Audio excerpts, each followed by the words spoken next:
Yes, ladies and gentlemen, welcome to the Top 4 podcast. My name is Peter. I'm an Arsenal fan. I'm joined by Robinho, a Manchester United fan. I'm just there, innit? I'm just there. I'm just here. I'm joined by Generous Dave, an Arsenal fan. I don't know what to say, bruv. Do you know what, yeah? I didn't learn my lesson last week. I was giving Oscar banter, bruv. Palace piped us, bruv. Packed us in. Then, the United fans were getting... I was giving them that talk, bruv. Where you lot at, bruv? Then I got given last-minute tickets. Oh, we got packed. I apologize. Hold that. Hold that back, man. Hold that. I apologize. I am joined by AD, a Liverpool fan. He's a lad from Portugal, better than Figo, don't you know? Oh, Diogo. Do you know what's bad? He actually had That's a very that's a blasphemy. It's blasphemy. Hey, that is blasphemy. These new school. Yeah, go on. Better than who? Better than Figo, don't you know? But you see, these new school Portuguese players, yeah. I'm talking Bruno, Ronaldo, Diogo Jota. They offer you nothing but end product. he was atrocious outside of his goal. Nah, spot on though. You're right about the product. And I'm joined by Oscar, a Chelsea fan. You already know what it is. 6 of the best this weekend. Very, very happy with the weekend's performance. But I'll be real. Tomorrow is about one thing only. It's about this badge right here. You see this? You see this?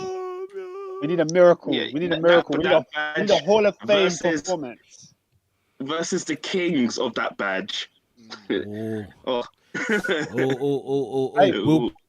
will get to Chelsea very, very soon, ladies and gentlemen. But there's only one place to start, and I think it's only right, people, that we start at the Etihad, where Liverpool and Manchester City 2, Liverpool 2, AD. Where's the title race going this season? Sorry. Well, it's going the same place that you had it prior to kickoff, isn't it? Because nothing really changed. I think for us, it was important that we didn't lose that game, and it was almost what I would call it was a Premier League final, wasn't it?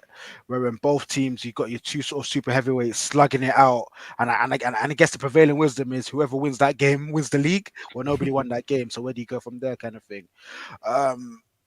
Yeah, I think I want to sort of hear what you guys sort of thought in the game, but I feel like obviously the impetus, because we're the team coming from behind, is ultimately to go and win that game.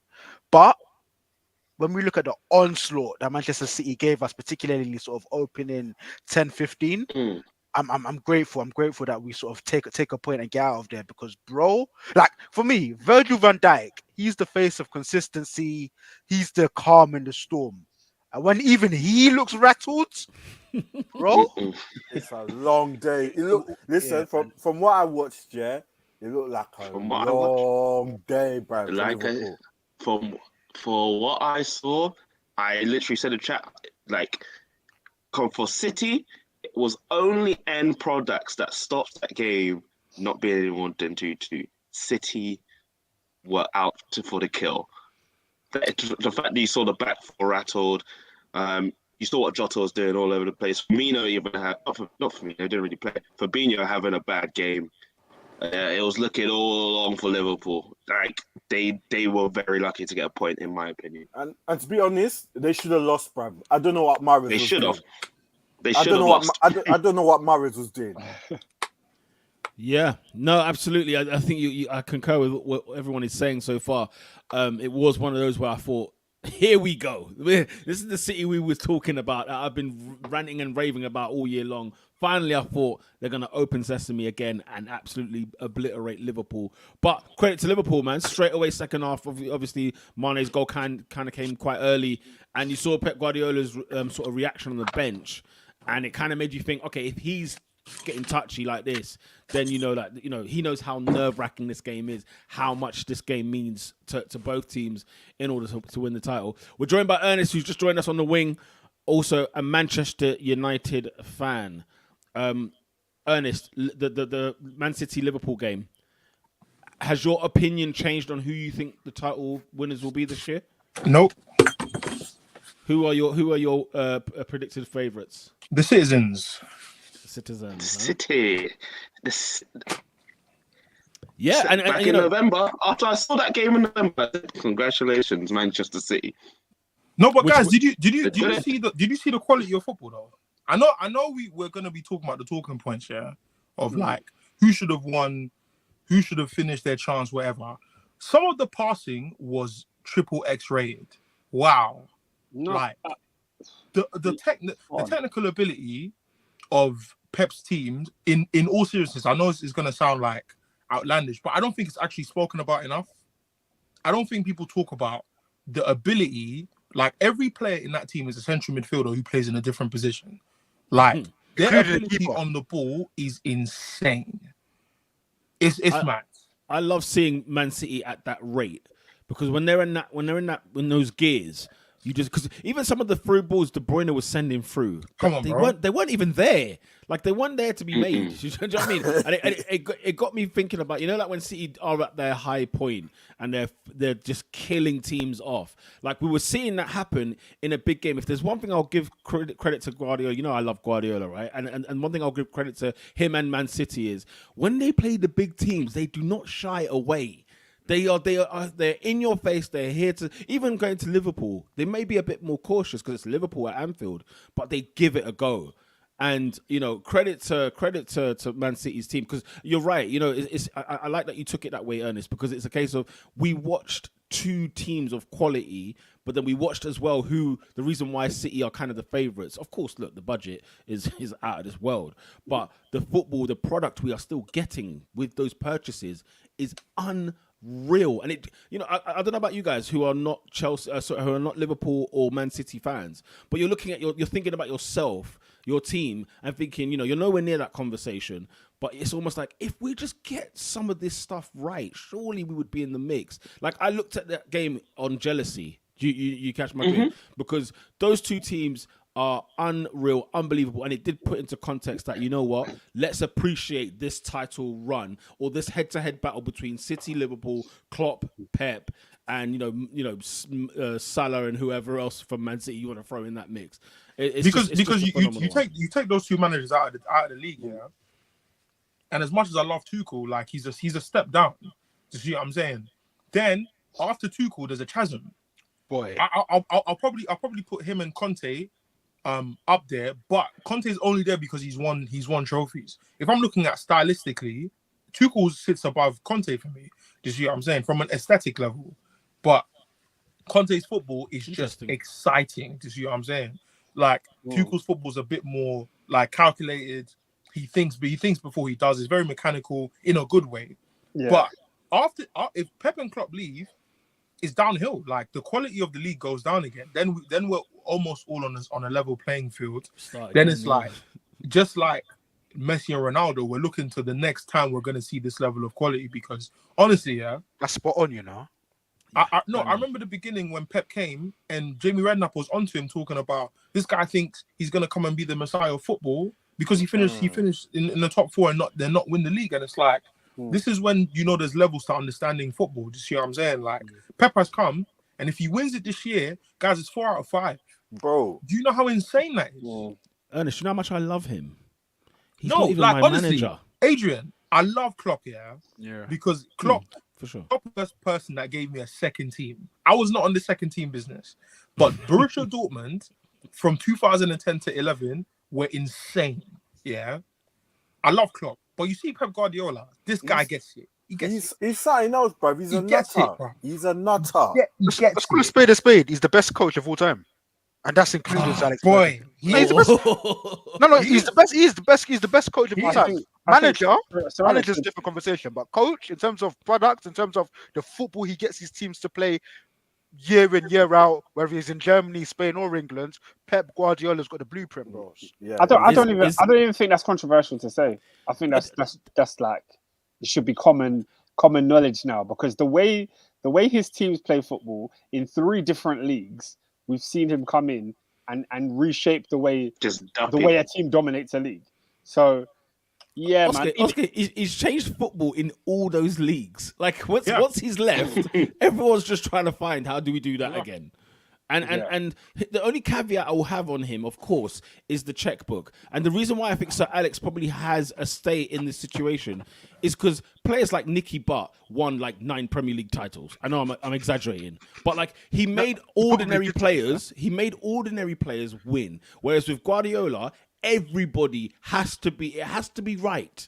With every position, with every player. We've seen it so many times where he's had a player kick them out. He's done this, he's done that. When you look at Man City's 11, sometimes he can make it work, i.e. Zinchenko, i.e. Fabian Delph. But you've named 2 players that are not in the first 11. There's a reason for that. No, there's a season where he won the league with Delph. You named Nicky Butt, who wasn't in the first 11. In fairness, yeah, you make a good point there. I just think with Sir Alex, he didn't have the best player in every position and still dominated football. Can I read out some comments? Yes. We're 11 minutes in. Shout out to everybody listening. Please like and subscribe. Shout out to Brandon Nelson from the Shy Town, guy. He said, Man City was peak. They are miles ahead of the pack. Even with a 2-2 draw, Liverpool fans know they barely made it out. But Brandon, do you know what? We made it out nonetheless. And that's what winners do. I'm being deadly serious because another team that's 4-0 at half time. And we've still got a title race to play for. SW6 is saying, I respect Liverpool highly because even though City were cold, when Liverpool started threatening, they were dangerous too, which is fair. Boss Like Endo is a Liverpool fan. He's saying, we got slapped in the first half. Very disappointed with our overall performance. That's twice this year they've outplayed us. It's quite concerning, but we live to fight another day. This was the point I was going to make when you asked me about the game. This happened at the Anfield game. Manchester City absolutely dominated them in the first half. Well, by far the better team. And I was thinking this is going to be 3 or 4 here. They let Liverpool get back into the game. And they did it again in this game, which I was surprised at because they were in such control and they were creating chances consistently. But in the first half, I don't think the finishing touch was really there. I think Sterling missed a chance. Was Sterling offside, in your opinion? Oh, you're talking about the offside goal? That is a pet peeve of mine. I said it before. If you can't score with that body part, you're not offside, bro. But also, remember what offside is about, yeah? It's about, somebody having an unfair advantage. If we are looking at nooks and crannies, cracks in the wall, hairline fractures, why are we here? It's not, give the advantage to the player because he's not gained an advantage, even if he's, offside by a hairline. I mean, it happened at the Arsenal game where you're just sitting there, VAR is there for 15 minutes. I mean, if you can't make a decision when you've got TV and replay, give the goal. It's just, I hate it. I think it's one of those ones where, obviously, if the rule is if you're ahead, then by whatever whisker you're ahead, then they have to give it, right, based on VAR. But I think I have to go with Peter's analogy here. It's like, what's the reason the rule is in place? The reason is to stop unfair advantages. And I think if my shoulder is leaning offside, I'm not gaining that much of an advantage. I feel like at the beginning of the season, they spoke a lot on Sky Sports about there being a new way of implementing this with the benefit of the doubt thing. But I feel like that just disappeared. Like 3 games into the season, we never saw that again. Oscar, I always go back to Mark Hughes' comments. There was a comment he made as a Stoke manager where he said, everybody brings in new rules at the start of the season and they all abide for like the first 6 games. And then after that, they forget it all. I remember him saying that it stuck with me for years. What, pulling in the box? It was, yeah. It was stuff like that, yeah. And it was just like, from then on, it just made me think, whenever they say they're going to do something new, don't hold your breath. It's like the new curriculum for schools in September, you know what I mean? The new... it happens, man. It happens. Boss Like Endo says our performances have been average since we beat Leeds 6-0. We need to step it up. He also says they haven't beat a top 4 team this season. That's worrying. Wow. Do you know what though? Is it fair to say, Oscar, Adrian, rather, that Liverpool have overachieved this season? I mean, what's your basis? Go explain that one, please. So because I think, you know what, like, okay, they haven't been a top 4 side this season. That's not a great stat to have. But I always feel like Klopp still being able to fight with Guardiola. It's like round 12 in a boxing match that he shouldn't even be in, but he's at round 12. He's made it there. You know what I'm saying? No. Interesting. Peter, Okay. this is the best team Liverpool have ever had in the Premier League era. Ever. And this is not the That best I Man can City agree. team. This is not the best Man City team. When you say Premier League, do you strictly mean 92 onwards? Yeah, because I wasn't there when Dag Because that, man. I mean, because honestly, stats like that about the Premier League, the era is still short. It's still young. What I'm saying catch is, my what I'm drift? saying is, and I've said this on the podcast so many times. When Liverpool won the league, they won it because they were the best team in the league. With a Pep Guardiola in the league, yeah, it's not like Pep was not there this time. They won the league when Pep was there, and that the remnants of that team is still there. So when you look at Arsenal, when you look at Man United, when you look at Chelsea, all of us we're all admittedly far away from our best. We're far away from the moment where we feel like we can challenge for the league. You know what I mean? I've seen Chelsea, for example, in 2008, where we're close to our best and we challenged and we lost. And we have to look at that and be like, yo, we were at the peak of our powers and we lost to Manchester United. Liverpool are at the peak of their powers and they're losing to Man City. That's sad. Like that shouldn't be happening. They're at the peak of their powers, but they're up against Manchester City. But Pete, they were up against Manchester City in 2020 and they won the league. But many would say as well, City were asleep, as well as Liverpool. Liverpool were great. They were great. So Because I think they got, what did you get? 99 points that No, year? that's a bit more than great. No, 99 points. yeah, they were out of this world. A little bit more than great. It's the second best title in history, but Peter, their I team. always I'm feel sorry, like- their team is too good for us to say anything but win the league. Their team is too good. To So say when anything you're saying but win the underachieve, league. you can't finish second with this squad, Peter. You cannot. Oscar, the squad is not better than Man City's. The I team mean, is Let's speak about this. Hear me out. They are, because the proof is in the pudding. They've won a league title, right? Fair point. They have not got. They haven't got a better squad than Manchester City. I disagree. I mean, it's debatable. It's like I here know. and there. I know. It's They're a striker preference. down, aren't they? Yeah, they're a striker down. Prefer Right now. Cancelo or Robertson? It's like when I gave to you the 2008 example of Chelsea. We didn't have a better team than Manchester United, but we were right there. Like we could have won it. Really. But you didn't underachieve when you we finished didn't. 1 point behind them. Yes, we underachieved in 2008. No lie. We didn't win the Champions League. We didn't win the league. We underachieved. They came second everywhere. They came second everywhere, and we were up against Ballon d'Or Ronaldo, Tevez, Rooney, one of the greatest Manchester United teams of all time. But I still look at that and say The greatest. See, I would argue there that then you haven't underachieved when you lost to the best. When you're going for number one, there's always going to be two teams, and the one that loses, I'm sorry, this wasn't a one-horse race. It was a two-horse race. 100%. Sorry, let me go to a think few it's more unfair. comments. Sorry, Pete. Yeah. Sorry to cut you. No, Let me go to no. a few more comments. Lola says, big up Lola, back in the building. She says, being second isn't close to overachieving. Where he is where they should be at a minimum. I agree. And Okay, also, hold that for. Oh, I don't know. Honestly, I don't know. Yeah, because At a minimum. Wait there. Because if Chelsea have their act together, if Man United have their act together, surely it would be a much closer, second place finish than what we're getting. Peter, those teams are not better than Liverpool. Man United and Chelsea are not better than Liverpool on their best day. They're not. They're not better than Liverpool. No. But and also, I look at I was going to say that comment, in my opinion, is a slap in the face of the work Jurgen Klopp has done, and it's a slap in the face of the ability of this Liverpool side. Like for Liverpool to be battling with this Man City side is where they're supposed to be, bro. No. If I'm saying he's overachieving, I'm saying he's gone above and beyond where they should be. No, I don't think Liverpool. If anything, I think City are underachieving because City are not at their best. Okay, that's just really up. City don't have their best positions all covered. We've been saying all season that they needed a striker. What should they have achieved that they're not achieving?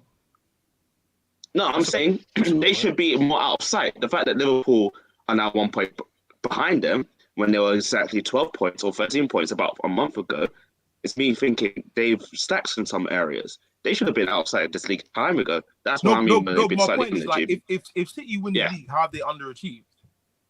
I think they should have won it. Not saying that underachieved, like they're saying that they're bad, but saying that they should be like out of sight. That's in my opinion. I feel like with this team, the fact that they've had everything bar striker, as a team performance, he should be doing much better days. Oh, Like Robert. letting draws go to way, letting wins go to losses. I think they should have been outside a long time ago. Liverpool should have beaten the Cyrus, but yet here we are. That's what I mean by they've been slightly underachieving. But the question I'd ask to you: are Man City out of sight? Like let's sort of equate it. Are Man City that much better than Liverpool to be out of sight? Yeah. I think City are better than Liverpool. No, Yeah, but- better. Quite better. By how fine. much? By how much? Yeah. It's By how much? margins. It's margins. I don't think it's. I think it's more than margins. Well, Oscar, this is exactly I my think it's point. more than margins. Nah. I mean, I don't know about It's, that. bro, Nah. let me go to some of these comments because they're saying one thing. SW6 says, Peter, do you know how sick Liverpool are? Nah, man, they've made up a crazy amount of points. If you look at the points Liverpool have gained in the last 4 This years, is what I'm saying. like even if you include the horrible season last year, you include like what these guys have done. Won the Champions League in the same season, got 97 points, then went to win the league the next year.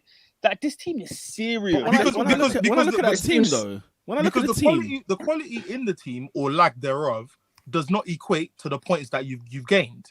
Like the midfield that Liverpool won the is an abomination to the Lord. Like they should be close. That midfield is terrible, bro. You're the ones. But that team, bro, when I saw Jordan Henderson lift the Champions League, you know, if I ever see man in real life, I'll shake his hand. Because I've never rated him in life. Yeah. So when I look at what they've done, it's shown that this is their best midfield. This is the best midfield they've had since Xabi Alonso, Gerrard, Mascherano. Yeah. Oh, what a midfield that And was. this team could potentially miss out on the Champions League, miss out on the Prem. But Oscar's point is standard. The points you accumulate matter more than whether you sign a shiny new toy every year. You see what I'm saying? So I agree with Oscar. It's a margin. Look at the points they've gathered, bro. Them men were 5 points behind us last year with hella injuries. So it goes to show that with a full squad, like they're close. They're close. So I don't think it's a chasm between the two teams. Bruv, 97 and 98 points in one season tells me everything I need to know. City edged them. They're not way better.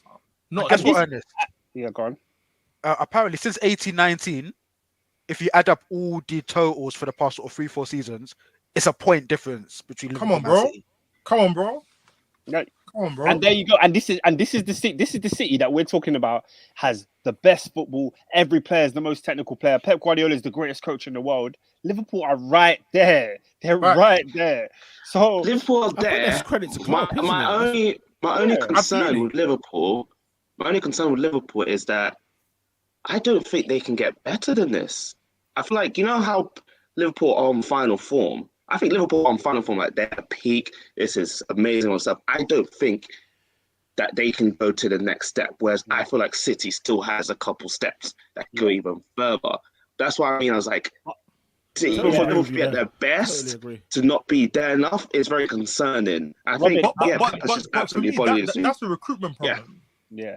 City's problems are recruitment issues. If you're telling me after Cancelo is Benjamin Mendy and Zinchenko, uncle, we have a problem. Do you see what I'm saying? If you're telling me that in midfield, they've only replaced Fernandinho in the last 18 months, whereas Liverpool have had Fabinho, Naby Keita, Henderson, flipping Milner, if you want to include him there. Thiago. Like they've had Thiago. they've had a plethora of positions where in Liverpool everyone actually plays the position that they're paid to play. City, they're all midfielders. They're all midfielders who play in specialized positions. No, it's a fact. That's what I'm saying. It's a fact. It's that like City's issue is a recruitment problem. If City win the league again with no striker, bruv, there's conversations to be had. There's conversations to be had because if City actually played quote unquote traditional positions and etc., this league is over. I tweeted yesterday, Haaland is eating in this team, as in, you know, like post Ramadan foods. Well, iftar. Iftar, bro. Man said Iftar. iftar. Well, 7:47. Eating. No. I don't think you understand. You see when the sun goes down, that's Haaland all day. The chances that they had yesterday, goodness me. Come You know on, what? bro. Whilst I do disagree with sort of Robin's overall point, I do agree with the point that if you look at a game like yesterday, if Man City had a clinical, potent striker, they probably get that game over the line. Facts. Because like if I ask you, man, a question, how many chances does City create? Like, just pick a random number. Too many. Hey, Like, Bro, did you man watch Seven? the Crystal Palace game? Seven. 7. How many saves did Alisson make? Mm. Mm. So I'm saying. So yeah. But then that goes back to the question I asked at the start of the season. Why did they sign Jack Grealish for £100 million and not a striker? Hey, I didn't want to talk about him now. I want to talk about him in early showers, but we can talk about him. What I was going to say was that simply, let's bear this in mind, by the way. There was once upon a time where Liverpool were behind City by some distance, right? And they've overcome that turn. And I think in January, signing Luis Diaz was a very big plus for Liverpool in the same window where City sold Ferran Torres. Now, Torres, didn't have a great impact. I think he scored only 2 goals or whatever, right? But what I'm saying is they went one less, right? I think Ernest is making the point about recruitment. They need to actually get this striker over the line. I'm still convinced that they're going to get one in the summer. And they wanted one last summer. They wanted Kane, and Kane didn't happen. So this year, they're probably going to go into Haaland or Kane, if anything. It depends. Because if they have Kane this season, then Liverpool will not be in anywhere near this situation. And again, I don't think they're underachieving. Maybe overachieving is probably because I think what you guys' argument is, look, Liverpool have been doing this consistently for the last 3 or 4 years. How can we call it underachieving now? Overachieving. But I don't think they underachieve if they lose the league to City this year, even though City don't have the striker and you've got Mo Salah. You know what I think if you look at it like, okay, if I make my predictions and I say, who do I think is going to win the league? And that's City. Who do I think should finish second? It's Liverpool. Then you'll go, yeah, they're not underachieving. But if you look at it like there are 2 possible teams to win the league, whoever wins is the winner, and whoever loses is underachieving because they are neck and neck. That's the way I'm viewing it. I agree with Robin's point about Liverpool being at full max. Like, this is the peak of Liverpool. And that's why I've been so on Liverpool to win the league. I've been saying to Adrian since September, this is your league. Like, you have to win it because you are at the peak of your powers. And I feel like we don't know. But luckily, as Ernest was pointing out, Liverpool's recruitment has actually been pretty good. So people in the comments are talking about one of their signings of the last few years. Boss like Endo said, Jota is such a horrible footballer. Great. Absolutely. Post, Absolutely. Lola says Jota and Bruno are the same Lola. horrible footballers, but I'd take Jota. C1 is saying, Adrian, do you rate Jota his technical quality? I mean, he puts the ball in the net and starts to stop there. That's technical still. That's as technical as it gets with him. But to be fair to him, it's the most important thing. So, hey, man. Do you know what though? I think if Bruno Fernandes was in that Liverpool side, I think you'd take Bruno over Jota. I think Jota is in a perfect dish. You know what I'm saying? The ingredients are all there, and he tastes good. The thing is that Bruno is at Manchester United, okay, and we're gonna compare him to Jota in terms of who would you rather have and whatnot. Because I think Bruno would be a lethal in City or Liverpool side. Like he doesn't start for City. Like outrageously, he probably doesn't. Don't get me wrong, he probably doesn't. But I look at some of the players. Salah, for example, I don't know if many people call him a great footballer. He puts the ball in the back of the net. you know them ones. But he his through ball for Mane's goal. Good grief. That's the thing. The thing is, it's the through balls in this game that I love the most. he edges people like Sterling. Like, they're both limited in some capacity, but in the final third, Salah is awake. He's just alive in the final third. You know the ones. And his creativity has gotten better as the seasons have gone on. But he's not a fantastic footballer. Not at all. He's not. But Oscar's going to read that comment. Tenzin says, don't you think Jota is the only player in the league who skips a lot during the game? I don't really know what that means. What does skipping mean? What does that mean? Is he skipping with the flow or what? Like, what's going on? I don't know. What are we saying? He said it again. He said, don't you think Jota is the only player who slips a lot? Slips a lot. Oh, okay. I feel like his slips a lot as well. Skip. Don't mention his name on this podcast, please. Morata used to be awful like that, actually. Yeah, don't mention his name, please. Boss Lakendo said, can't lie, Kevin De Bum really impressed me. You know what? comments like Man, this, them- Oscar, Yes. Oscar. This comments like this very. Park right there. Let's park because first of all, Kevin De Bruyne is problem number one I have. Okay, have you not watched this player in this league since 2016? Absolutely killing it, right? And then when you say he's impressed me, it's as if he's surprised. What's going on? Man said it like he's Honestly. Mason Holgate, you know. No, I you know what? can't lie. That Honestly. was the reaction. Like Like, West Houlihan or something. people like I saw it on Twitter and certain podcasts I've listened to. People were like, "Yo, KDB turned up," you know, like he's Grealish. Like, Come on, do you know? Because I think Hazard got this. I said like he's Grealish. Hazard got this same treatment where it's like when Hazard duppied a game, they were like, "Yo, you see Hazard, isn't it? Like he's looking good." What do you mean? What Hazard were you? Where has your eyes been in the last? I mean. We're going back here since Leicester City, I think, or the year before that, when Leicester City won the league. I watched Kevin De Bruyne and said, "My God, how did Chelsea let this guy go? He was in his Hey, yo. box, and now we're talking about we're calling him a bum, and that he's now impressed you." Hey, yo.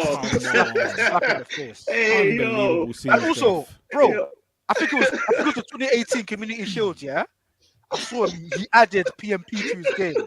I said, Lord of mercy, what is Hey, this? Robin, I've seen it as well. Hey, yo. no comment, man. Is saying this is a racist show. Where's the white family? Hey, that's 100% true. It's not that we're racist, but there's no white people on the panel. All right, man. We need to get Evan back on the show. Let's get Evan. Yo, Evan, where you at though? Yo, Evan, come through. Come true, like what? Hey, we're out here bigging up Kevin De Bruyne, and then you comment this now. I know. We're telling you how great Kevin De Bruyne At a is. time like this, Racism. couldn't make it up. What's going on? We ain't spoke What's about going one on? black player. SW6 says KDB turning up the heat right now. What are you saying, Ernest? It's got the champagne. It's got the champagne. You came out Ernest. I'm not gonna lie, like, yeah. I'm not gonna lie. He hit a lot last season. But he's turned up still. But in fairness, though, even when De Bruyne is not like week in week out being 10 out of 10, he always turns up for the big games. No, am I capping when I say that? I don't think he always has a good game when he's not active. I think it's just my issue with No, Kevin I De said Bruyne he last always year- turns up for the big games. Yeah, he's Yeah, ever but if you're present. Kevin De Bruyne, I need you for more than the big games, no? Yeah, I mean, but it's as City, a they're winning neutral, anyway. as a neutral, I'm here for the big one. Like, No. when there's- But my point is, I think the reason why he's hollering at me is because I was onto him when it was like, why does no one criticize Kevin De Bruyne when he's not around? Fair dues. And then he made like top 10 Ballon d'Or lists last year. And I was like, Yeah. off of what? That was criminal. Yeah, honestly, like I'm being so no, because what we tend to do sometimes, yeah, and this is why, like, when I get onto Kante, I see why Oscar gets upset because I'm like, but the best players can have bad games. I'm just saying that no one brings it up, and it's almost as if you can gloss over a season because of your memory of a player. So it's like sometimes we'll talk at my workplace about like someone like Ronaldinho. And everyone forgets AC Milan. Like everyone forgets AC Milan, Ronaldinho, and it's like that's part of his legacy, though, no?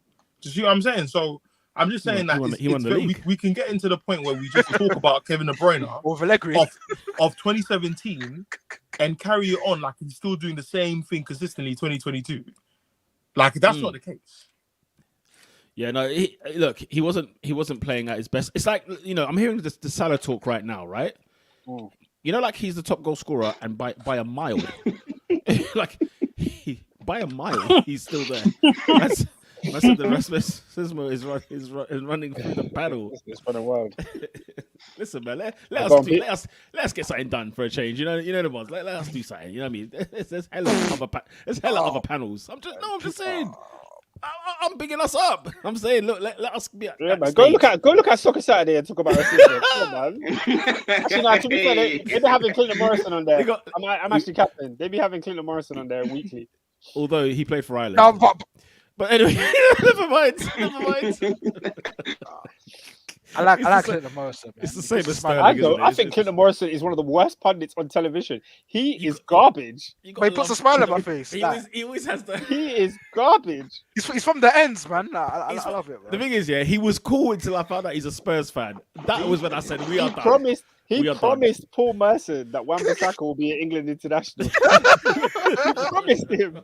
He's ex-Palace, ain't he? Obviously, he's got back his way.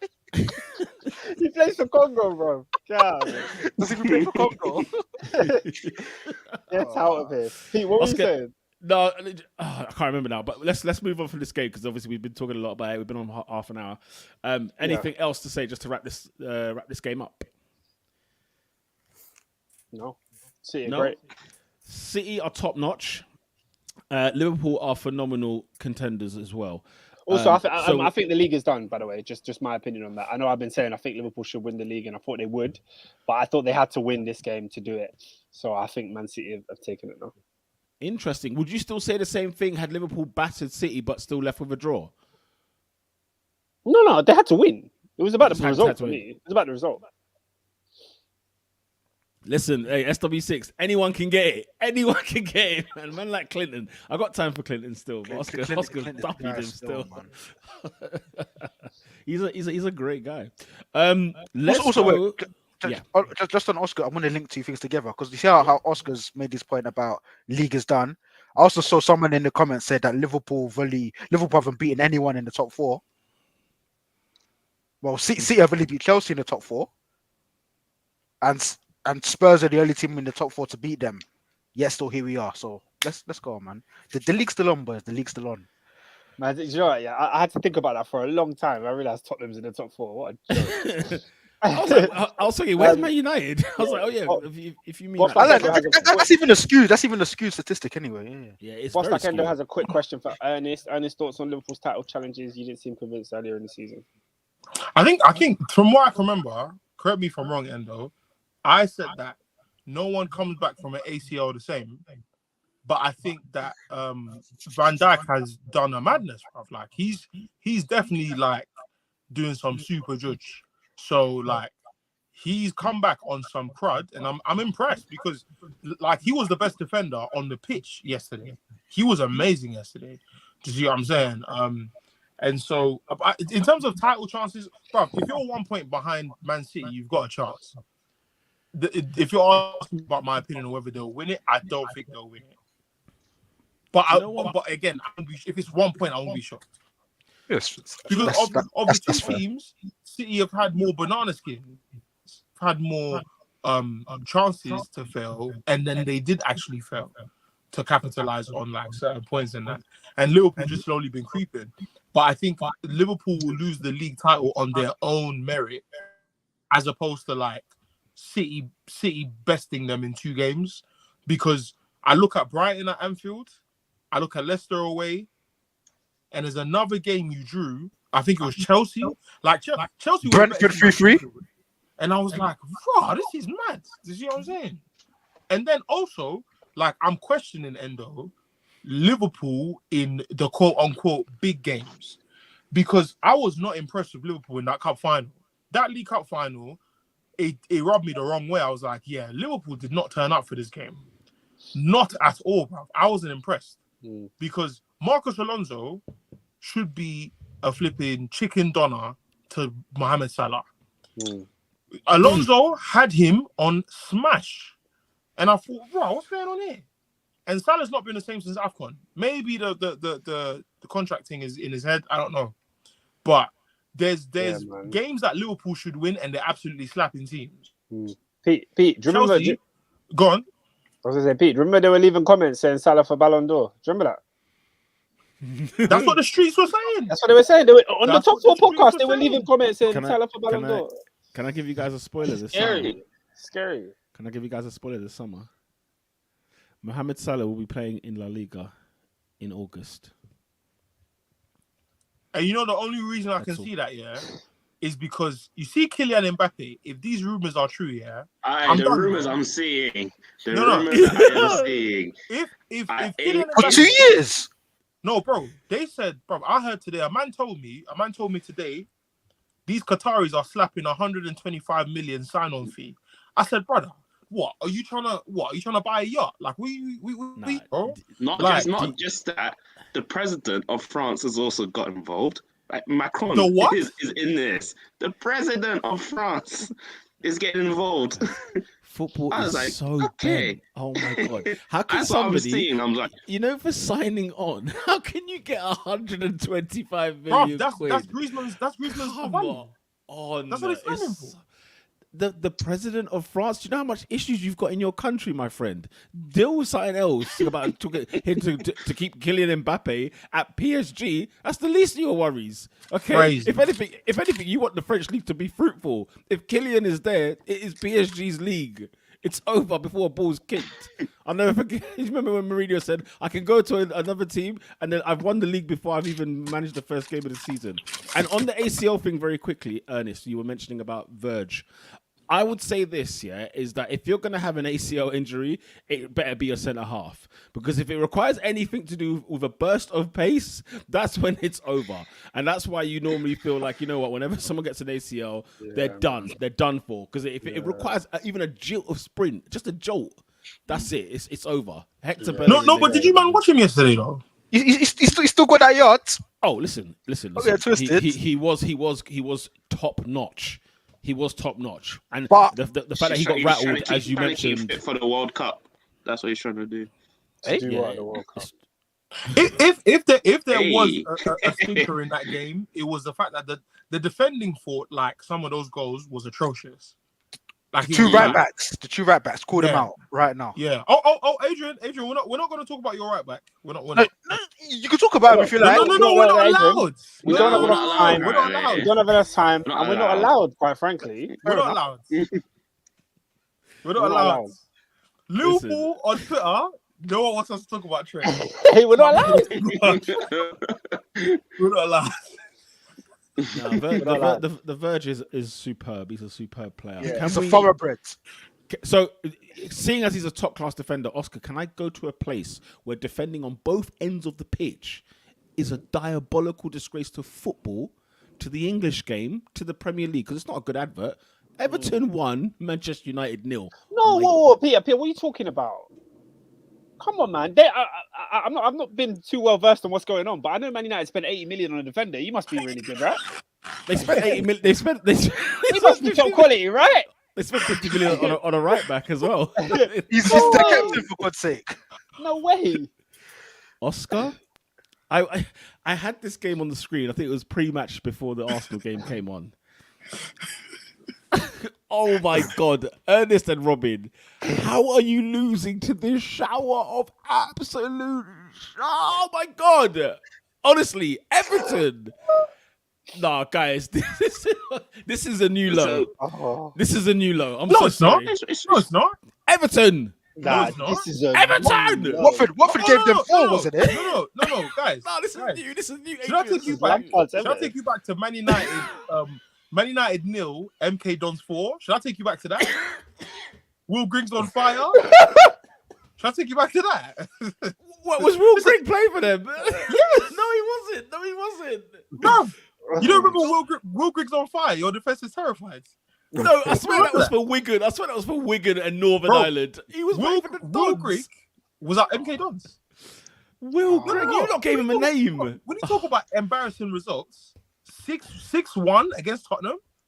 No. I'll talk about this season. I'm saying this season. This is a new low. This This is is the a Ragnick new era. low. It's the Ragnick era. It's a new low in the Ragnick era. Come on, man. So this is my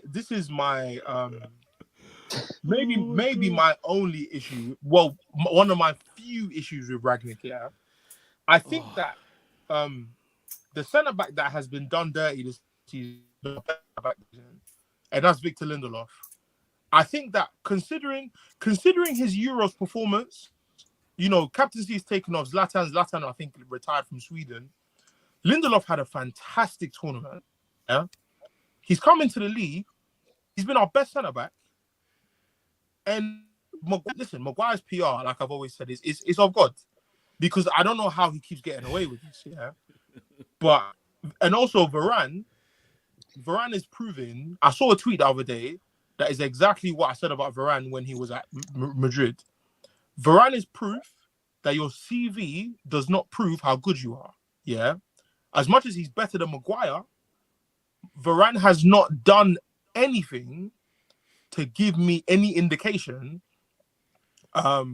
Man said Champions League, bro. Champion. Varane He's has been not shown me heavy anything. injured this season. He's played like the length and breadth of the season that I can now assess what man's on, and he's not giving me anything to make me think that he should have nothing to prove for next manager next season. He has everything to prove. Like I told you lot the other day. Gregory Ioannidis, the lawyer that works for United and Celtic, he said every candidate that they interviewed, every interview said every defender in front of David De Gea needs to go, including Rafael Varane. And the only reason I agree with it is because, well, Varane was a man that averaged, was it 20 games a season in Real Madrid. I don't care how good you are, you're not available. Like 20? Even Eric Bailly, yeah, like 20 Wow. games I think on average. Wow. My issue is like people like Eric Bailly, unavailable as he is, has not even had a sniff when he's been available. So I think if one thing needs to be fixed, obviously from the ground up, is our defense next season, because I think I looked today at the league for the first time, I think this season, in full. We've conceded 42 goals this season. And we have to go to Anfield. Chelsea are coming to Old Trafford. We're going to the Emirates. I think that's all the big games. But as you know, United are conceding to anyone. We're giving anyone 3 points or 1 point. Just you know what I'm saying? We're speaking about conceding, but what we need to talk about is how Lampard managed to get a clean sheet with Mason Holgate and Keane. A Lampard defense should not be keeping clean sheets against Man United. Oscar, let's keep it true, yeah? Is anyone shocked that Man United lost to Everton? Yeah, I am. I can't lie. I am. On current form, Everton are the worst team in the league. Yeah, I'm shocked. And have Even been for the you last are 18 shocked. games. Did you watch our performance against Watford home and away? I watched. Shower. Did you watch when we went to St. James's Park and we made Joe Linton look like Pirlo? Yeah, I watched that, man. Did you watch when we went to Norwich away and That the kid was lowly surreal. from Chelsea was looking like Schweinsteiger? So again, I'm not. When I tell you guys that the league was done in November, I'm not exaggerating. Our team is poor. Like it's not good. But It's this not Everton team is shocking. No, again, Watford. But what Watford on their day? Watford took 4 points off Manchester United this season. Yeah. They went down. No, but guys. Wait, haven't Everton taken 4 points off you as well? No, we drew twice. Two. Sorry. No, you're No, right. they drew. It- They won. it- it- Yeah, 4 points. Oh, when Townsend done the C. You know, so again, like, so I'm gonna Watford go have back taken to what I 5. said in August. I'm gonna go back to what I said in August to Manchester United fans that I said 99% of Man United fans are deluded, and I stand by it to this day, because what's Ronaldo done for us? I spent an hour at work the other day arguing with man that tell me that they support Madrid in Spain and they support Arsenal in England. When I hear things like that, I need to start arguing with man. I hear that. So a man said to me that he said Manchester United's number one necessity this season that we're playing now was a striker. I said, how? We scored. Cavani, I think, had 10 goals in 13 starts. Mason Greenwood was scoring goals. Rashford had 14 goals last season. We didn't need more goals. But people, just to justify the move for Ronaldo, are moving like we've needed Ronaldo. Ronaldo is in this team, and he's not playing Champions League football this year. So clearly, the issue wasn't goals. There's no movement in our team. Everyone stands still. Brandon, you're absolutely spot on. Rangnick has not been the problem this season. Everyone wants to give it, like, stick it on Rangnick. Everyone wants to blame. Everyone's trying to stick it on Rangnick has Rangnick. been the litmus test to prove how bad these players were. Ollie's counter-attacking football made people think we were good. We're not good. We're not. Like, Scott McTominay is 26 this year. Guys, Get him he's out, no, bro. honestly. No, so like, bruv, I have so many questions. On Rangnick. Wait. I've got a big 26. 26 this year. What, he's Get a him out. millennial? That's crazy. He's 26 this year. That's outrageous. Yeah, the fact He's that like he's a millennial year is younger mad. than Why is it- Bernardo Silva. Why is he Look at the millennial? difference. He should be Gen Z, bro. That's crazy. No, but the thing is, here's my beef with Ranić, innit? Yeah, because number one, it's not his fault, really, right? It's not his fault that he is who he is. But Man United should have never recruited this man in the first place, number one. Because you said it's a litmus test. I would actually say that if you had a good manager and you're still performing badly, that's a more accurate litmus test. I think Ranić is not if you're doing an experiment, it's not a fair one. Because I genuinely think if you've got a manager competent enough, Man United will be doing far better than what we've got right now. I disagree. Interesting. I disagree. I The disagree, reason why 100%. the reason why people thought that Maguire was good is because we spent a lot of our time sitting back. The one thing I'll give agree on some of the players are not great. You know, the- some players I think are but garbage. again, But a season onwards, they showed their true colours. They threw even Oli under the bus. is this Manchester United's true colours then? Is that what you're saying? Listen, Jose Mourinho was right. Oh, I know that. No, but it took me a while because I was like, You know where I stood with Jose. no. To be fair to you, you said this. You said this before my man even got the job. You know what I'm saying? So, like, my thing is like the issue I've had is that we have stuck onto players for the sake of like youth, promoting youth and all that nonsense, and like keep sticking to a specific profile of player who's like a lot of PMP, not much technical ability, etc., etc. So I'm looking at this team now and I'm like, Rangnick has moved mad. Lola's 100% right. Yeah, there's like the Atletico game where he played Lindelof at right back. I'm like, my bro, what's going on here? Do you see what I'm saying? There's games where like Dallo has been dropped. There's games where players I thought, like the other day when Rashford didn't start, I thought, bro, like, come on, man. He has to start if because Elanga's not good. I'm so sorry, Man United fans. I know you're from the academy and I know you like black players who run fast, but he's a pathetic football player. He's not good. Damn. Yeah. He's not good. I feel like you said I'm sorry, Man United fans. I feel like I hear a lot of Man United fans just diss Elanga. I don't think any rival fan talks about Elanga because we don't really. I have been arguing with people who watched his goal against Atletico and have summated their whole argument about Elanga because of that goal. He's not good. I He just runs fast. don't See what think I'm he's saying? terrible. Nah, he's bad. I don't think he's I'm so terrible sorry. one bit. He's bad. I think he He's needs to bad. be. I think he needs to be coached. He, That's just he, my answer to he that. is showing signs that Scott McTominay was showing that made people think he was good. He's athletic and he runs. And in this league, I think that United fans are stuck in an era where outrunning people and outworking people was all it took. And I think that's like 1/10 of the law. But the rest of it has to be IQ, has to be with how you're coached. And you see the latter two I just said, Man United have had that missing 4 times. You see what I'm saying? And so I think that's why I think Langer can be coached. That's what I'm saying. I was like, I understand right now. No, he's not a very good player, not at the long shot. But I don't think he can't be coached to be better than that. And that's why I think the difference. I don't see anything worth coaching. Yeah, I don't see anything worth coaching. That bad. When I look at Jamal Musiala from Bayern Munich, he was good. Like when he was Oscar, I'm being so serious. When he was like 17. No, I'm reading Lola's honestly. comment. Lola said Elanga's like Joe Campbell at Arsenal. No, I think that's a harsh one. Joe I Campbell was think that's better than harsh. that. I think you're being a bit harsh on him. No, I'm saying she's not being good. harsh on. She's being harsh on Joe Campbell. I think Joe Campbell was better than that. He is not. Elanga's done all right this season. Like for his What's he talent. done? What's he done well? What's he good at? No, as in, I don't think he's good, but I'm saying he's performed for the opportunities he's been given. Like, And I'll ask this way: are there better youngsters at Man United now than Elanga? Yes. I'd assume No. so. If No. there are, No. get him out. No, Oscar, it's a real point. What is he doing in this squad? What's he good at? Why is he at Manchester United? I don't know, man. Like in Premier League and Champions League games?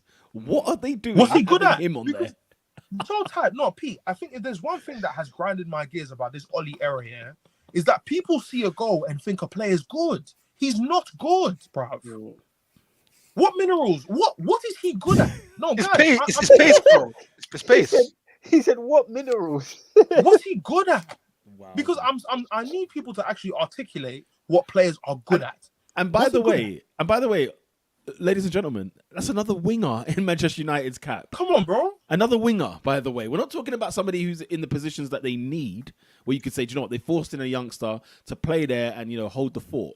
Somebody said that Scott McTominay is a millennial. Sorry. Like, 26. Another winger. We're talking about another winger. Come on. Outrageous. Come You on. can't even get the cheap rail card. They are wingers FC. That's what Manchester United are. It's just wingers for days. Pete, for years, they told me Andreas Pereira was good. Why? Because he could score a couple free kicks in under 19s. He's done nothing at Man United. No. Wow. You see Pereira? That's aesthetics purely. No, he looks like Hey, Ernest, don't act like you weren't part of that they. I'm not saying I wasn't. To be fair, he looks like he had something. He's learned from his mistakes. But also, you see the difference between me and Adnan them Januzaj. is that when I notice a player's not content, I'll call it out. Okay, cool. Now that we've seen that he's not scored a single free kick for us, what does he do well? What does he do? Nothing, bruv.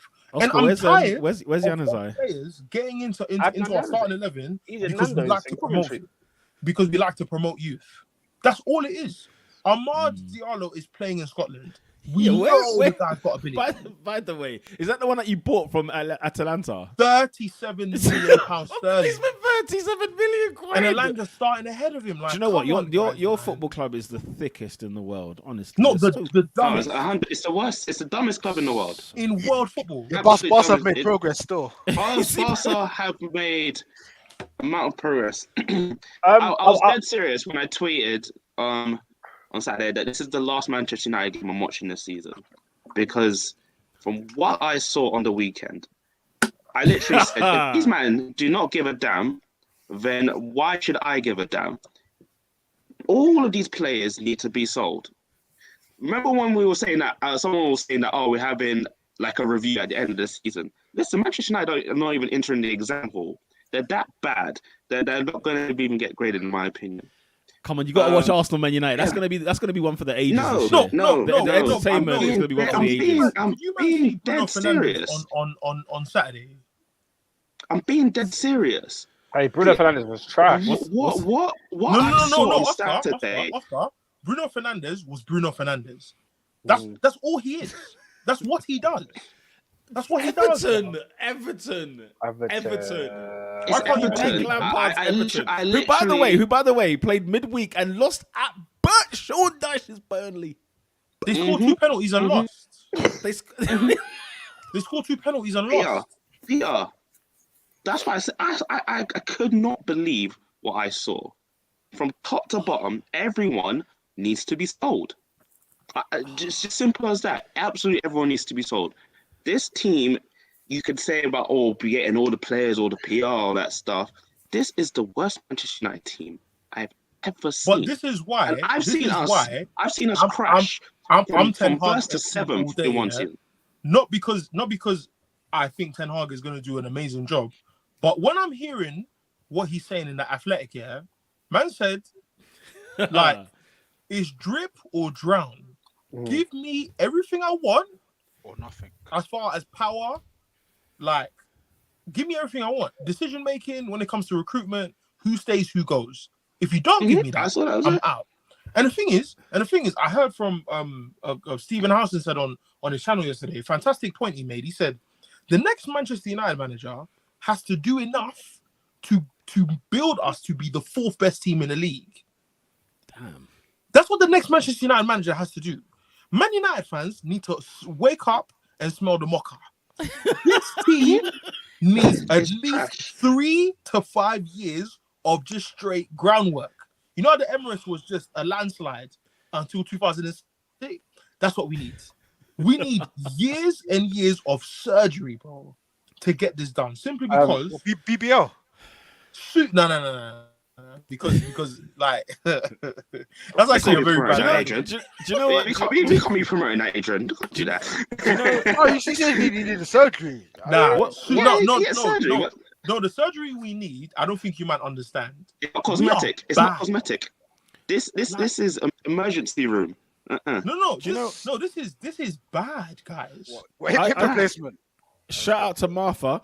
I tell you what, listen, Manchester United, right? You're gonna lose out on Ten Hag. let's just call it what it is. Oh no, I don't. Gonna No, happen. Pete, I don't mind. I don't mind. It's gonna happen. Because at least I know he choked. Like he was real to the streets. To the end. Because I know. No, Pete. Are you telling me he's not on the phone to Van der Beek now? Like I lie. Yeah, that's not gonna help. That's not gonna help. What's it really like down there? And he's probably asking Edwin, why aren't you over there? Like, why aren't you there? Why are you here? You know what I'm saying? Why are you here? Absolutely. And was he Pep Guardiola's assistant manager at Bayern? Bayern, Right? Bayern. So Yeah. I'm sure he's on the phone to him and all, saying, "Hang on, what's it like? Like, if I turn up, will my trousers get pulled down like all the other managers' trousers have been?" It's just that Mourinho kept the belt on. Manager, and you haven't observed David Moyes ask for Fabregas. I'm not saying he was going to get Fabregas, but if you've watched him ask for Fabregas and get Fellaini, you've watched Van Gaal ask for wingers year in, year out. He got Memphis Depay, he got flipping, I don't even know who else we signed, yeah. Then you've seen Jose Mourinho ask for who he's asked for. Like, as much as I don't rate Maguire, he asked for Maguire for a lesser fee and didn't get him. How am I going to be shafted? Yeah. How am I going to be shafted if I go there? And if Ten Hag doesn't go, I'll be so happy for him. Because, like, I don't. He kept it a buck. No, honestly, bro. He's kept it. I'll be so happy because guys, Manchester United. What did Van Gaal say? Anyway, as by the way, shout out to Van Gaal. He's going through cancer and that. He's going through a lot. Recovery. Like speedy recovery, man. He said to Ten Hag, "Uncle, don't go there. You know, it's a commercial club. It's not a football club." I said it's a commercial club. Honestly, guys, I'm going to say this and close. The fact that Harry Maguire cannot be dropped tells me everything I need to know. It tells me everything I need to know about this club. Captain. Because he'll play against Arsenal, he'll play against Liverpool, he'll play against Chelsea. He will. And I don't know what he brings to the team. Abdi says, bro, 12:30 kickoff at Goodison, never easy. I saw a loss coming from a mile away, deliberately chose to sleep during the game. Did my boy Fred play well? Hooked after 40 minutes. Oscar, keep that. Fred. No, Oscar, go back. No. Because before you start, Pete, because I know where you're going. In terms of Fred got injured, so that's He had a hip flexor or something like that. Yeah, but it was mad. That's mad. To Abdi, Yeah. hooked after 40 minutes. That's what I'm saying. Just for Abdi, you're mean. Now, Pete, you can go because that's the only thing I wanted to say. I was going to say this better be good because I want to look at the first sentence. Never easy. Listen, there's two comments on this podcast today where we've had to park, and this is the second one. We have to park. But, bro, a 12:30 kickoff at Goodison is never easy. Then what are you doing in this league? What are you doing in this country? What are you doing in this league? Tell the 14 other teams in the league. Honestly, go ask some of the other teams in this football league what it's like doing at Goodison. Now, listen, I know my team lost there. Don't get it twisted, but never easy. Guys, Everton have 28 points. They've played 30. How many defeats do they have? Stop. 18, bro. 18. Oh, that's and they said that was like before the game kicked off. I think that was Pickford's first. Pickford had one clean sheet in 19. 18. Before that game. Pickford, listen, Oscar said the question asked you at the start on the top of this segment. What is Frank Lampard doing getting a clean sheet against Manchester United? It's not. No. He shouldn't get clean sheets. Number one, he should never get clean sheets with Mason Holgate and Michael Keane as his centre back partnership. Those two things should never happen. You're playing Cristiano Ronaldo. Do you know what, Oscar? When the lineup came out, and I saw Man United went like with Rashford, Sancho, Ronaldo, Bruno, I said, "Damn, Everton are in for a hard time. They're in for a hard time because as much as Man United are not good And this you year, know what's funny? but when those It was the defenders first- are facing them, come on, surely. It was hilarious because you saw him in the first 10 minutes of the game where Rashford really had I was thinking, yep, okay, we're going to do something here. And then I just remembered what I kept saying. When you start Harry Maguire, you start 1-0 down. And look what happens. Look what happened. Yo, Do you know Everton are Again. ass. They're what? They are buttocks. That's what they are. They are awful. You're A double snakes. Everton have taken points off all your clubs by Liverpool, so chill. That's just two clubs, So what? That doesn't That's still that- trash. What? So we don't. There's still not a pass. No one gets a Yeah. pass for that. No one's happy with that. Listen, Oh, what's yeah, it called? you lot went there and lost, didn't it? Bro, Innit? bro. Leeds have conceded 68 points. They're above them. They're above Everton. With Jesse 68. Marsh. 68. Playing Anyway, soccer. can we get out of But yeah, here? no, I refuse to watch Manchester United until the next season. I'm done with them. Yeah, Absolutely done. if we're getting out of here, just want to say, because certain people were asking to talk about the Evertonians. Big up my brother AG for the goal, Anthony Gordon. He's a baller, you know? He's a baller. Oscar the defender. But First of all, Everton were trash. you Everton were brought not that in goal. any way good, by the way. Yes, correct. Everton were trash. Everton were Everton, but the Like- who gave the hospital pass to Pogba? Who gave him that hospital ball where he was, I think, trapped by 3 Everton players, and then the ball went off the other way, and then obviously the deflection. And this thing of like blaming, like I see Bruno Fernandes straight away like blaming somebody He when does the goal this in as soon as the goal went in. I can't friggin' stand it. Someone needs He, to pick he him did out. It, he did it against He would've. Leicester when Someone's got to call him out. Fred loses the ball trying to win it back in our half. Bruno goes to actually make the attempt and runs on the tackle.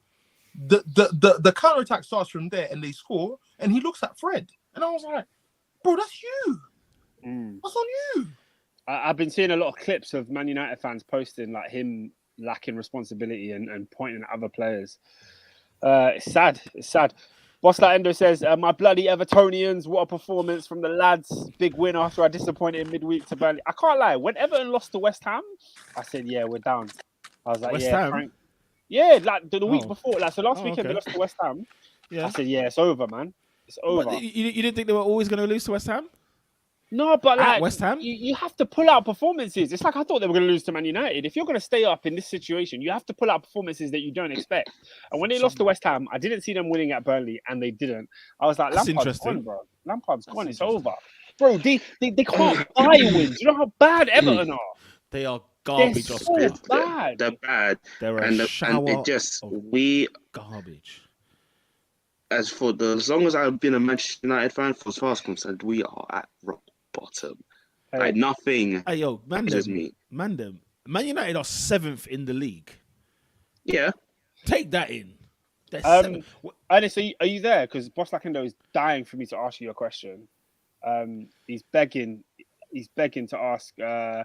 I'm fully atting Ernest today. You must rise. Talk about your fraudulent baller Flogba. He's been an abomination for time. Can't wait till he cuts. But how would you know if you didn't watch the game? You said you were asleep during the game. He Well, wants Pogba to leave. he did say 4 time, so he's not just talking Peter. about this game. Peter. Okay. If he thinks Pogba's an abomination, that's fine. I think Um, I think Cole De Listen, Oli Paul. says every pass to Pogba on the side is a hospital pass. What? Ain't that funny? listen, Pogba. I hope he does well where he goes next.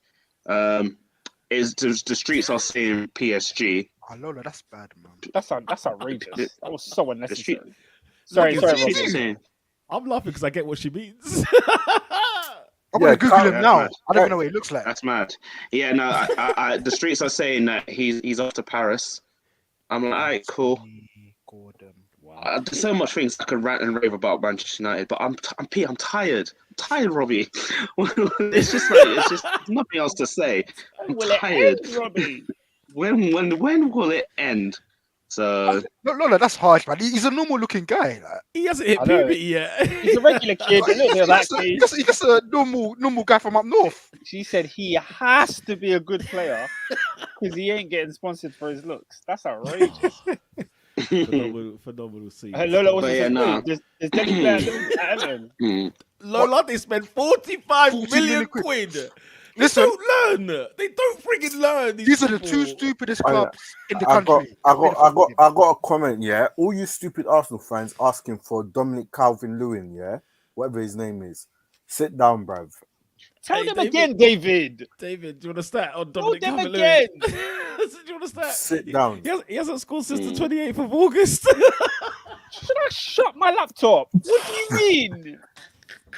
Every Arsenal fan talking about signing this guy. Calvert Lewin is going to take you to the Champions League. Is that what you lot are seriously thinking in your heads? He's a part-time footballer now. Arsenal fans are so dumb. Who sponsors him? Who's he sponsored by? Louis Vuitton or something. Ever since that handbag and skirt came on, Yeah, that yeah, was yeah. it. It was the end for him. It was the Leave end. him there. Leave him there. I don't was want the to see him end. in this club. Lola said, look, Gordon has to be a good player because he ain't going to get sponsors for his looks. Calvert Lewin don't have to be a good player. Yeah? He can do the modelling thing and be calm. Leave him. If he wants to model, go over there. I don't want you in my club. Oh, do you know what? That's funny because he saw Carlo cut. He said, "Ban this." Carlo made him look like an Inzaghi though. He was Inzaghi under Carlo, bro, until he got them injuries. A big dunk with the heads. Oh man, the thing is, he had a hot streak under Carlo. Yeah, he scored about 7 in 10. Everyone was like, "Oh, England, yeah, England call up. Get out of it, man." No, I think this year was good. To be fair, but... No, he can't. He can't do anything with the ball at his feet. Bro, Nah, do you know what? let strikers strike. Give him chances in the box. He will score. No, because I remember this. I'll never forget this day. He scored a hat trick, yeah, and one of the goals came off his back. And you lot were telling me, DCL. I said, this guy's trash. This guy is whack. You gotta be there. You gotta be there. He's That's football IQ. Emily Calvert-Lewin. For every man in this podcast, Emily Calvert-Lewin is an upgrade. For every man in this podcast, apart from no word of a lie. No word of a lie. That's a lie. That's a lie. Over Lukaku. That's a lie. Lukaku never run. Over Havertz. No way. I'll take Lukaku now over Calvert-Lewin. They're the same thing. You're capping. No, you're capping. He hasn't scored since August. He's been injured for the whole season. What do you want? But shout out to Lola because she talks truth. But on the real, he's another horrible footballer. So bad. Who's that? Oh dear. I think we need to move on because we spent a lot of time on this game, and who cares about Everton really? Who cares about them really? Can we go to the other team who don't want to have that? You see the top 4 race, yeah? Pick up Abdi, man. It is. Do you know what? It is the worst. It's so stupid. Race. It's the worst race of all time in Premier League history. It's so stupid. Because it is a case of who wants it. Because I don't want it. No, I don't want it. No, Man United are saying, "Are you joking? You want us to take the top?" No, we don't want it. Can I ask a question? I don't know where we're going next. Actually, you tell us where we're going. No, basically, I agree with Peter because I looked at the league table, and as much as I think my team is stupid or not going to make it, the fact that in theory can make it, how are we still here? Why is everyone around us so like flopping the base? Well, guys, I think the last 5 years we have to just accept that this is what a top 4 race is. A top 4 race is a bunch of teams that don't deserve to be there, that are just trying to sabotage. Who's going to sabotage the league? It's the wacky races every single year. It is pathetic. Oscar, can I ask a question? Yes, go ahead. So when did it become like this? Because back day, the team that finished 4th was the 4th best team in the league, right? So they wasn't quite good enough to win the league, but they were comfortably better than 5th. Like when did it become a melee of manure? Garbage. A melee. I was like, in theory, we could still finish top 4 out of all this crap. And I was like, how is that still possible? You're not going to do it. But I was thinking, why are we in this conversation? I said mathematically so dumb.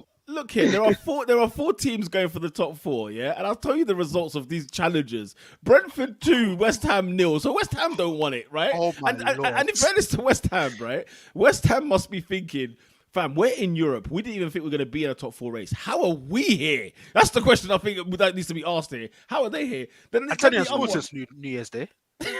And then the other one, Everton 1, Manchester United 0. You know what I'm saying? Man United say, nah, we don't want no part in this. Well, let me bring forward to you guys. I see your Everton, I see your Man United, and I see your West Ham. Let me bring you Arsenal, people. Arsenal 1, Brighton and Hove Albion 2. A team that can't buy goals. They can't buy goals. They can't buy a win. Okay? They can't buy anything. However, guys, if you need redemption, if you need resurrection, if you need forgiveness, if you need to be removed from condemnation and from guilt, come to the Emirates or come to play the Arsenal, okay? Because honestly, Palace and Brighton again, David. What is going on? This has given me nightmares of Emery 2019. Palace and Brighton back to back. Is my name Drake? What is going on? Now, Pete, I have a question. I have a question for Adrian Anderson. Yeah, Dun, dun. explain to That's me. fine. That's fine. I'll Explain to me how Arsenal were in pole position, games in hand, to finish in the top 4. Yeah, and they've dropped these points not to the top 4 teams, not to the top 6 teams, not even to the top 10 teams. They've lost this to Crystal Palace away and Brighton at home. What on earth has gone on in your club, Adrian? I need to ask you. It's simple. When the brown stuff hits the fan, Mikel Arteta doesn't know what he's doing. When everything's perfect, when everything's pristine, when everything's to his standard. No, because a week ago today, Arsenal only lost 2 league games, 2 games in the league to Arsenal to Liverpool. I'm flustered. Man, them were making Champions League. Man, them were making Champions League comps. That was the For start of the imaginary demise. game. A week ago today, I couldn't believe it. a week ago today in 2022, the only 2 teams Arsenal lost to were Man City and Liverpool, the 2 best teams in the country. Good job. The league started in 2022, didn't it? Yeah, I guess so. No, so the point is, when Mikel Arteta has a bit of inconvenience, when Mikel Arteta has his left back out, when Mikel Arteta has his centre midfielder out, he goes and he makes a bad situation worse, because by playing Granit Xhaka at left back, it's inexcusable, and Mikel Arteta has cost his team 2 games in a row. Let's call a spade a spade. He has. As much as I like So, Mikel Arteta, it's cost Spot on his... analysis. Is a quick question before we carry on. Is Tierney out for the rest of the season then? Basically. Yeah, man. Shout out to Cole. Yeah. He says whoever made that Arsenal Champions League comp has blood on their hands. And I told you guys, Man was saying I told last you about this 16 comp. Juventus, and they were like gonna bop them 3. I was like, okay. Guys, I told you My about this club comp is when stupid, Arsenal were but winning. my fans are not that dumb. I couldn't believe. Arsenal fans, yeah, we do. Listen, Arsenal- David and I, yeah, we have it hard to try and defend this fan base. We've got it tough. We got it bad, like we're Usher. Big This man. is a tough one. David, talk to us, man. I don't like, ladies and gents. Yeah, I was not meant to go to this game, bro. Yeah. However, However, it was a Saturday. I wasn't working. Tickets were there. overtime. Once again, I knew what was going to happen. I sensed it. I caught revelation, but I said, let me roll with my team, bro. I'm on the train on the overground. The team news comes out, yeah. I see the lineup, bro. I'm sitting next to a white gentleman, Arsenal fan. We just start laughing because we knew long day. Odegaard, Lokonga, and Thing. Smith Rowe. Against who? Basuma and Blands. Where did Casado come from? where's Mapu from, bruv? Where the hell did he come from? Honestly, Against miscellaneous players, man. Against Africans, blood, you're trying to bring these lightweights, bro. Man, 2 number 10s. 2 number 10s in centre midfield, blood. Are you stupid, bro? What is going on? The game. I'm on stupid club as well. I'm on club level. We kick off, bro. I've got my tango. I'm like, come on, Arsenal, let's go. 3 Well, o'clock you're Saturday. free. The sun was out. Set the scene, please. Wait, the sun out at the Emirates. Yeah. 3 o'clock, was Oscar, on a 3 Saturday. Hey, Oscar, Oscar, England was beaming. Oscar, every Arsenal player had a T-shirt on. It was a T-shirt day in the Premier League. Bro, I was sweating. Bro, I had the jacket on, bro. I was like, stupid, blood. I was sweating, bro. Man's not hot. That man's not hot, Straight bro. off, boy. The game started, bro. I was like, this is a long day. If I'm opening tap, bro, I already knew. Lokonga has not got a clue, bro. Poor guy, bro. He has not got a clue, bro. Poor guy. That's all I can say is poor guy. Yeah, Trossard gave us the business. Trossard, who's renowned for hitting the post and the crossbar. How was he hitting the target this time? I mean, it was, when I say bread of life, he was giving it on a plate, cuz. Yeah, C's parting, and that was it. Finish. I knew it was just like, that's what made me more annoyed at my team. I was like, listen, I'm looking at this. Arsenal are struggling against Brighton, and we could have beat Everton. I was so mad that afternoon. Gabriel, I could not believe it. Gabriel, and Ben White were just. I don't know what's happened to them. He's just Benny spinning Blanco. around. He's been just Gabriel, absolutely trash. Gabriel needs to go into a ward and just sleep for a couple of days. And He needs to, because And obviously Do you he's got a think youth in that the climate's not got it's not made him nice? No, it's not even the climate thing. He's obviously just had a kid in it, yeah, and he's just Okay. not recovered. He's just not recovered from them late nights, whatever is going on. He needs a nap. and You know them ones. and you see, Adrian, I don't want to you defend Arteta no more, bruv. Because the guy is stubborn, blood, yeah? Every time Xhaka stepped into midfield, bruv, there was a little bit of bite, bruv. Something happened. But he refused to change it, bruv. He refused. Even going into the second half, bruv. He refused to change it. And once we equalised, and I didn't see the ref go to the thing, I knew the Premier League was going to screw us again, blood. It's an absolute joke, bruv. VAR is a joke, bruv. The whole lot of them. David Koo is a waste man, blood. Drop him back into the Championship or just retire, bruv. Absolute trash, bruv. Oh, David. And then you got the second goal, bruv. Brighton doing Wenger Ball, bruv. It's Graham Potter, blood. Bruv. Bro, me and Jamal, yeah, were the only ones making, bruv. Peter, when I say the stand was quiet, bruv, we're just fuming. It's Brighton, blood. Wake up, blood. I'll tell you what, the North Bank was turning. I'm not going to lie. The North Bank was turning because, it was. Do you know what it is? It's like, okay, one more game too many. We got Manchester United at home in terms of our next home game next, right? Oh. If we get beat, I'm telling you, the North Bank every seat will be on the pitch. Because I need that. Make Arteta. they turned on Saturday. They were starting to turn. They were starting to turn. They were booing. They were booing. There was full on boos. Was it the performance or was it the team? I mean, it was such lackluster performance, by the way. Like at Palace, we got rinse FM. This defeat was much worse because Brighton weren't even all that, really. They weren't even all that. You know them ones. But it was the case of like they conviction in terms of their finishing. They scored their goals. That second one. Hey. You know, and then you just think to yourself, come on. But then there's no closing down.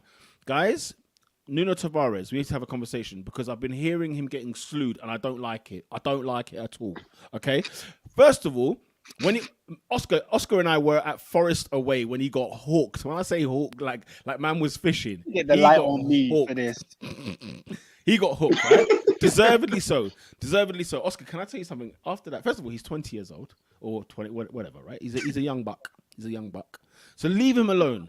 But then check this, right? Oscar, do you know how many minutes of football he's played between Forest and that Palace game where he got hooked again at half time? Do you know how many minutes of football he's played? He came on for 1 minute as a substitute against Wolverhampton Wanderers at home. He came on for 1 minute. So from Forest to Palace, he's played 1 minute of football, right? And that's 1 minute too many. That's excellent, man. Oscar, should he not have started at left back on Saturday? I mean, you got no one else.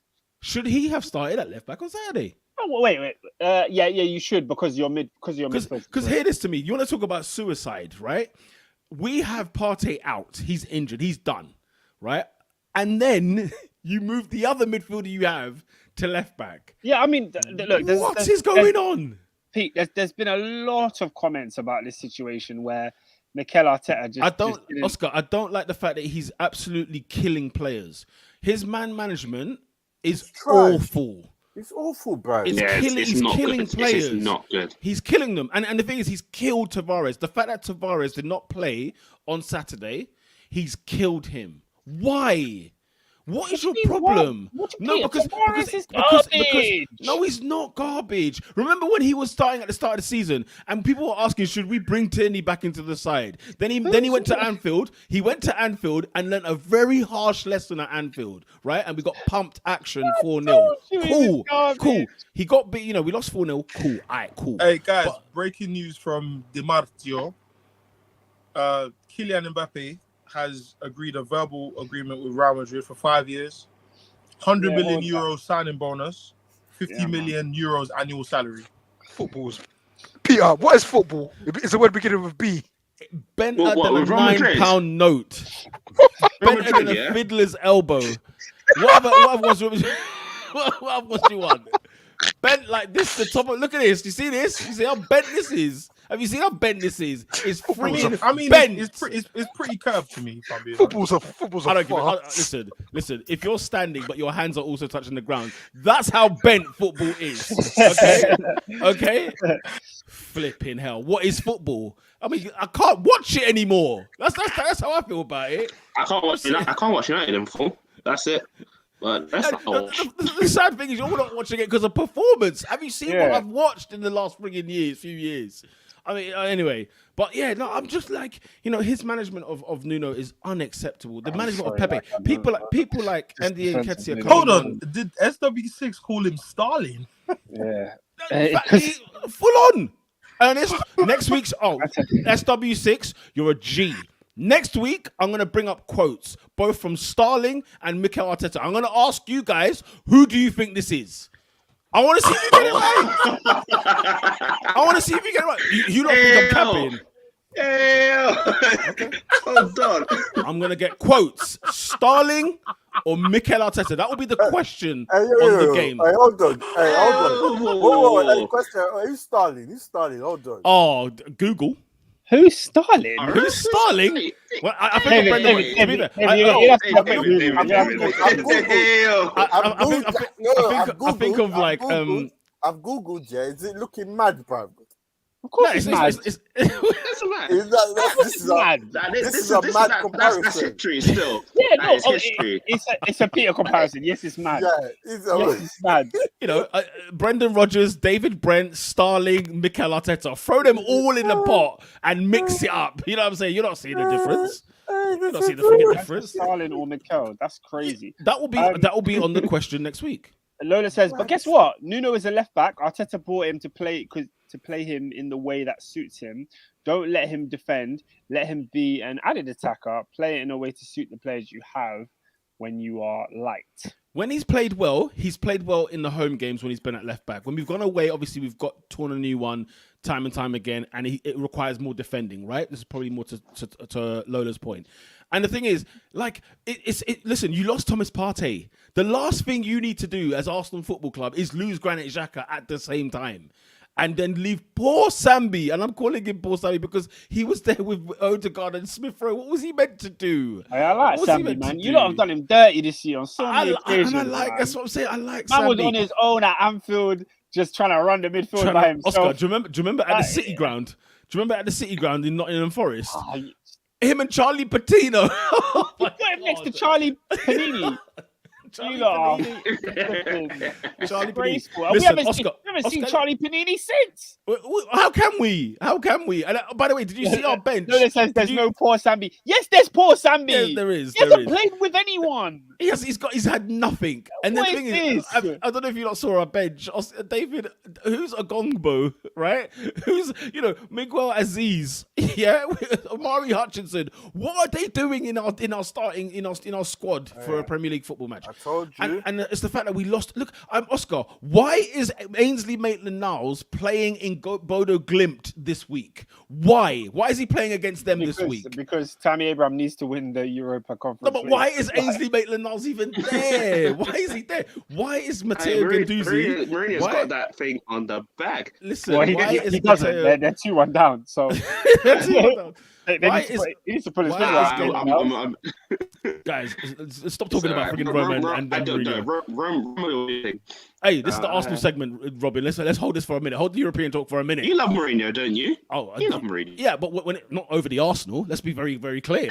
Okay, but I've got Guendouzi over in Marseille. I've got people like what's his name, Saliba, who's not kicked a Premier League ball for Arsenal, by the way. Torreira, I would add. He joined us under Emery. He joined us under defender. Emery. Guys, He's a I top told you. defender. I He's got told play you. of the month. He got play of the Arsenal fans, month. Arsenal fans, I just want to say, yeah, this Guendouzi revisionism, yeah, Like, No. Listen, I Oscar, said it no. from time. No, It Oscar. makes sense, like- Oscar. Look, No, this is saying people chat about how Gundo's this, Gundo's that, No, but never I'm in not- his life have I seen him No, hiding no. big games. Okay, but you No, saw Oscar, him. no, Oscar, here's Oscar. my problem, here's He my is problem. better than in what he could add to this team right now. We cannot have a midfield where you lose Torreira, you lose Maitland-Niles, and you lose Guendouzi in the same breath. Yeah, How? this is Michael's fault. This is Michael's fault. Of course, it's Michael what I'm Arthur's saying, fault. bro. Of course, it is. Yeah. By the way, Pierre-Emerick Aubameyang is scoring goals like he never had a drought here. You know, he's still our top goal Did he back scorer. yesterday? You know, he's got more goals scored. Yeah, I think he did. He's got more goals than Lacazette. Do you know that? For Of course he Arsenal? has. That- He's got- but he's do got- you That's know? not hard, is it? He's got more goals since joining Barcelona than Lacazette has all season.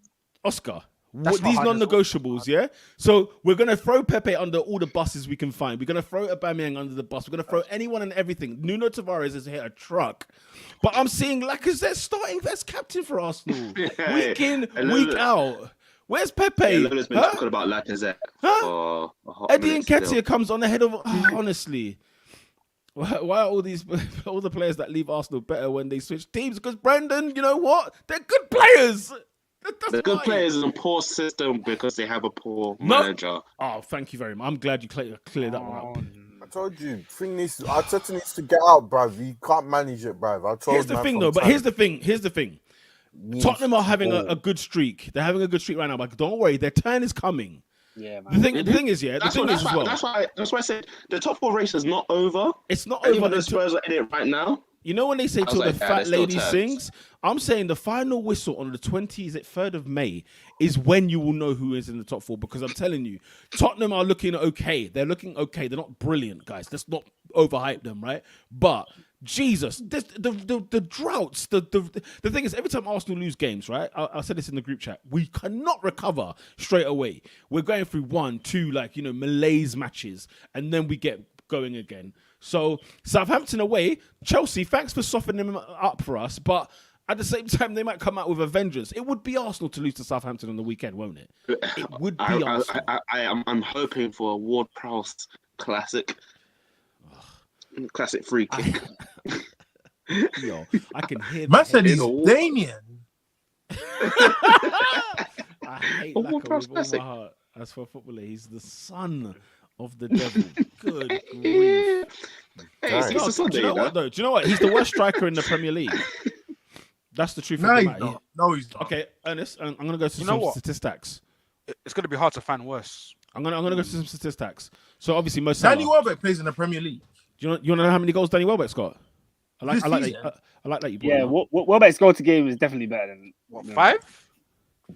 I like that you brought that up. No, he definitely got 5. I'm still scrolling. fair, Still. fair. Danny Welbeck has got more goals than Lacazette this season. Just saying. How many is that? Ernest, The thing is, Ernest said it so confidently, and now it's like, yo, the numbers are there. No. Tell a lie. Lacazette's got 4 goals. I didn't see that. I didn't see he had 4. Lacazette's got 4. Danny Welbeck's got 3. Gabriel Magalhaes has got 3. Goal per game, though. The goal per game. We know. Let me tell you, Ernest. Let me tell you the players. Per 90. Never mind strikers. Would Let me tell you let rather me take tell Danny you. Welbeck than Lacazette? Who are you asking that to? Yes.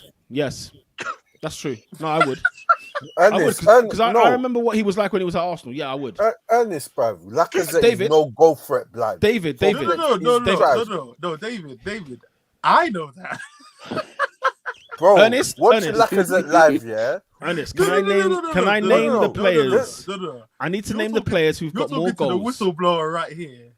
I told Ernest. guys this guy's not good. They Ernest. told me he's link up Lacazette.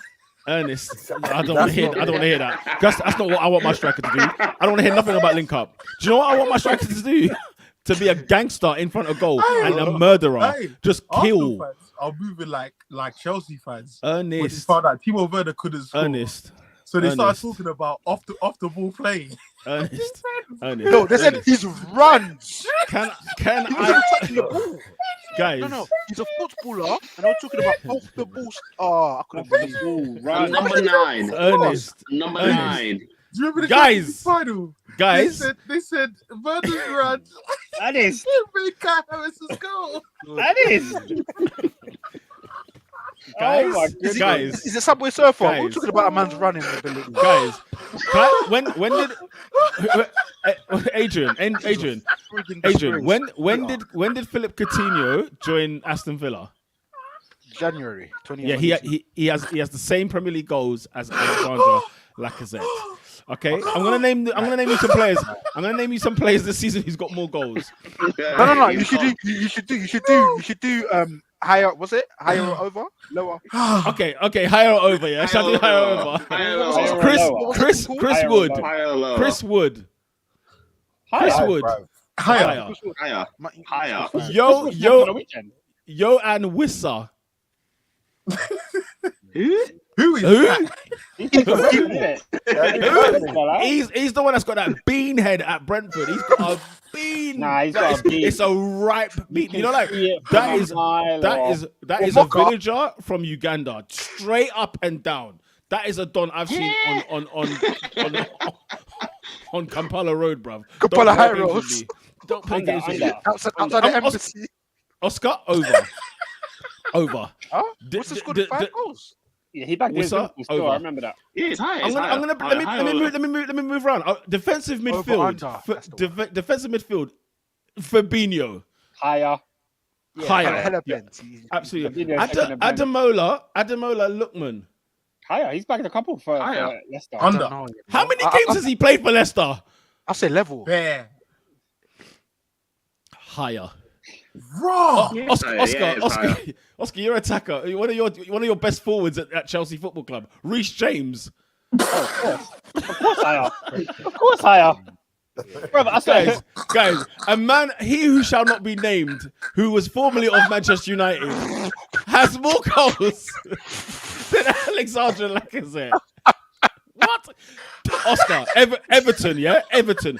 Damari Gray. Oh no, he has been chance this season.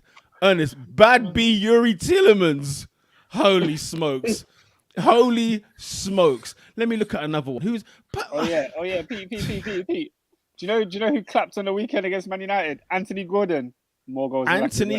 Gordon, more goals than Alexandre Lacazette. No, Oscar, you're lying. Oh, sorry, he's level. They both got 4.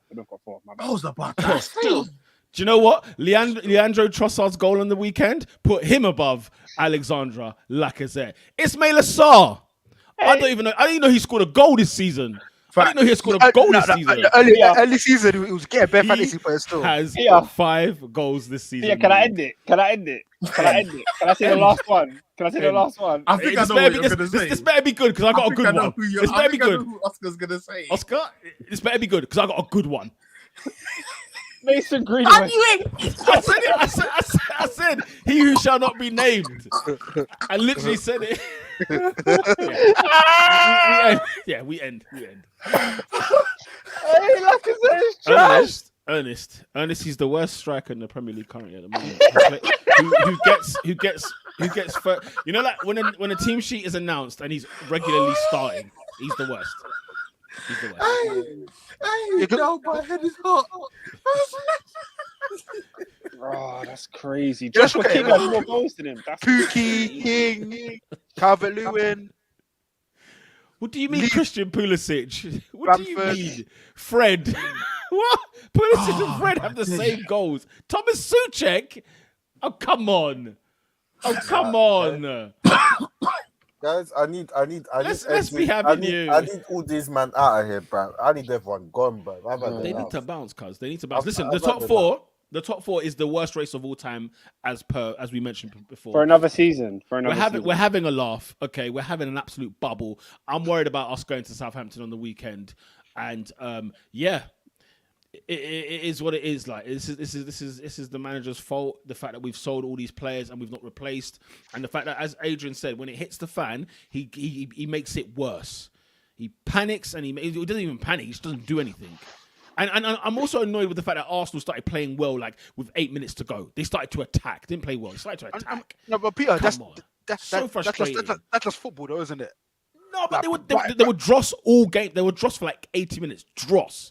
Not like it was part and parcel. They were dross. They were bad. And then it was like, oh, we might need to score here. Well, no, well done. That's why we've all turned up at 3:00 to watch you win. Oh, so Arsenal turned up at 12 past 4. Bro, what do you mean? They turned up at 4:45. It was 4:45 they rocked up. Honestly, I'm telling you, mate. Defeat at Southampton, if that happens, and we play and we go gold down against Man United at the Emirates, guys, the North Bank is going to turn. It's going to turn. Oh, anyway, and football fans, you lot are so friggin' vile. The amount of homophobic chanting that was going on the weekend because we're playing Brighton, right? Right, honestly, it was just. I think it's like, right, what happened? Yeah, Nah, Pete, they didn't listen to your announcement, Brad. I'm telling man, blood. You know what I'm saying? Heart your man. You know what I'm saying? Like, don't be. You know what I mean, but no. I want. Part of me wants to say what were they saying, but then obviously I don't want you to say it. So I don't want us to go. I don't want us to go off the air. Fair enough. For that purpose alone, let's move to Chelsea. Let's move to Chelsea because even though it was an X-rated performance, they won 6-0 at St. Mary's. X-rated? Well, I mean, it was rape. Anyway, here's the thing. Because what was it? Was it? I'm not lying. What was it at half? Yeah, you can't. Come on. What was the score at half time? It's a PG show. This is a PG channel. I just said it was. I said it's a PG show. It's a PG show. They got abused. They got pammed. They got pammed. Oscar, what was the score at half time? I'm checking. Also, if Timo Werner's scoring and Mount are scoring for fun, there's been a big problem. And when are we going to talk about Ralph Hasenhüttl? Guys, I can't come on this week here. Did you man see the Mason Mount comp of the Madrid game, the Salon d'Or? No, guys, I was genuinely in tears. My man had more flicks of his hair than touches on the ball in the opposition half. Bro, he cut his hair. I'm glad he cut his hair, though. He got rinsed so much, he cut his hair. He cut his hair. He got rinsed FM'd in there. Yeah, I'm looking like Peggy from EastEnders. You have to do something, man. Yeah, man, it was going well. It's going well. After your midweek, Oscar, how are you in terms of feeling with the Chelsea big game tomorrow? Starting with the midweek, innit? We held that Benzema pack. We held that free. We had that free. We were talking about number 9s earlier. It was Benzema. It was wow. What a striker! That's one of the best performances I have ever seen at Stamford Bridge. I'm annoyed that it came from our opposition player, but yeah, he packed us in. Like, you see, Reece James, he had a nightmare that game. That night, he did. Vinny was after him and Andreas Christian just twisting up that left-hand side for the whole night. But they got through Chelsea's midfield too easily, and I wonder why. Yeah. No. Do you know what it is? I understood what you were saying because Kante, it was meaty. It was meaty on Wednesday. It was meaty on Wednesday. Do you know what I looked at Madrid's midfield though. Was it just me? I just thought I'm looking at some waiters. How are they passing the ball in the midfield here? This is Modric and Toni Kroos, people that are over 30. No, we struggled. I mean, I put in the group chat at the end of the game. He's 7, is he? Come on. I put in the group chat at the end of the game. I said this was an Ancelotti masterclass because what they waited for was they know Chelsea like to press with the ball, especially when we play Havertz up top here. So we were pressing. They kept having the ball with Courtois and Militao back to just along the centre backs, back. They kept wanting us to come out. So the crowd is getting excited, saying press. Havertz runs out. They pick the ball in through the middle. Jorginho and Kante are both coming out at the same time, and they're in behind us in a flash. Like it was something special. I think on that like Robin was saying, on that Real Madrid's left hand side, Vinicius was giving. Vinny was having the time. He was giving James and AC a bundle. So he twisted James in a couple. I mean, he twisted AC a couple times. Andreas Christensen, and he got hooked at half time. I think in the second half, they Tuchel switched Reece James to right centre back, and I don't think you heard from Vinicius in the second half. Shall we talk about it? Talk about what? The howler of the third goal. Yeah, man, it was absolute howler. The ball comes back to Mendy. Guys, I've watched the replay back so many times, and every time I watch the replay, I'm like, this can't be where the goal comes because there's no danger. There's absolutely no danger when Mendy receives the ball. I'm like, no, I'm watching a different highlight here. Maybe the next one is the goal because he receives it under no pressure, and for him to fumble it like that, it's a massive howler, man. Massive howler. Boy, whoever the top 4 admin was that night, I swear down. I didn't even see what the admin said. What did the admin say? I think it was just the same thing that was put in the group chat. It was me. I mean, It was literally just this. Literally just that. It is what it is, man. The best keepers have them. I think it's fair to say, I think 3 times Mendy's had an absolute stinker where, lapse in concentration, whatever. What would And you I say the haven't. 3 are? I'm trying to remember if there was something that happened at West Brom, and there was another one. I think he was at Palace under Frank, and I remember thinking, okay, there's 1, there's 2. I'll let that go. There's 3 now. I wasn't going to say anything. I think you just made those 2 up, by the way. Go on. No. I swear he's had like three. I know what the howlers are, but I don't think on. they're those ones. It was West Ham this season. West Ham. West Ham away this season. Howler? No, because there was 2. There was the pass for one of the goals, and then there was the goal that caught him off guard. And then the goal, I think, and then was under Lampard, unfortunate. we had an Everton one where he gave away a penalty in a stupid fashion. I think those are the 3 big howlers Mendy's had in the Chelsea shirt. Did he not have a howler at West Brom at home in the 5-2?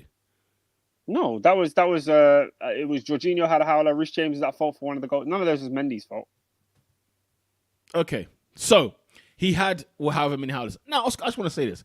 I was not bringing up Edouard Mendy. Robin brought up Edouard Mendy, right? Robin's trying to stop the fight. And even now, Mendy was not going to be mentioned by me. Even now. I forgot about it until I was replaying the game in my head of what happened. I was like, oh yeah, how that happened. Guys? No, because this happened during the game. I was in the stadium reading the group chat. I was in the stadium. This happened during the game. You lot were slandering Mendy's name. And we weren't.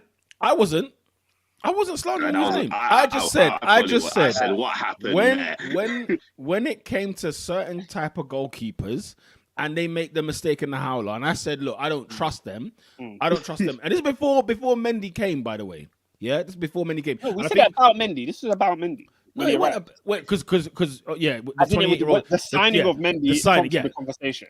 Yeah, correct. 28-year-old who hasn't played for 5 years or whatever. Who started playing at whatever age it was, right? Hasn't Ridiculous. played for 5 years. No. Like he started late. Do you remember, Oscar? I gave a soliloquy of Mendy the day before. I think the day you signed him, and I said, "This is a howler. Whoever bought this kid, right? Whoever got him." But anyway. I just said I don't trust them, and because of mistakes that we see that are of this level. Now, are they the only type of goalkeepers that make that mistake? No, of course not. No, of course not. And when the other goalkeepers make that mistake, guess what? I'm on there. Asian goalkeepers probably are just as bad, right? I don't know any Asian goalkeepers. Okay, I don't know any of them. What made you go there? No, because it was because I don't want this to just be. Oh, it's Africans only. What, Neil Etheridge from Cardiff? Neil Etheridge. Wasn't he Filipino? Or something like that, yeah. Yeah. But no, I just said that, look, I don't have to defend myself when it comes to African goalkeepers making howlers. Hey, guys, all I'm saying is this, we all watched the last round, PSG versus Real Madrid. Donnarumma made a howler of a similar proportion. For sure. Peter wasn't in the group chat. He wasn't there. When there was the I didn't watch the game. He arrived. So you watched this game?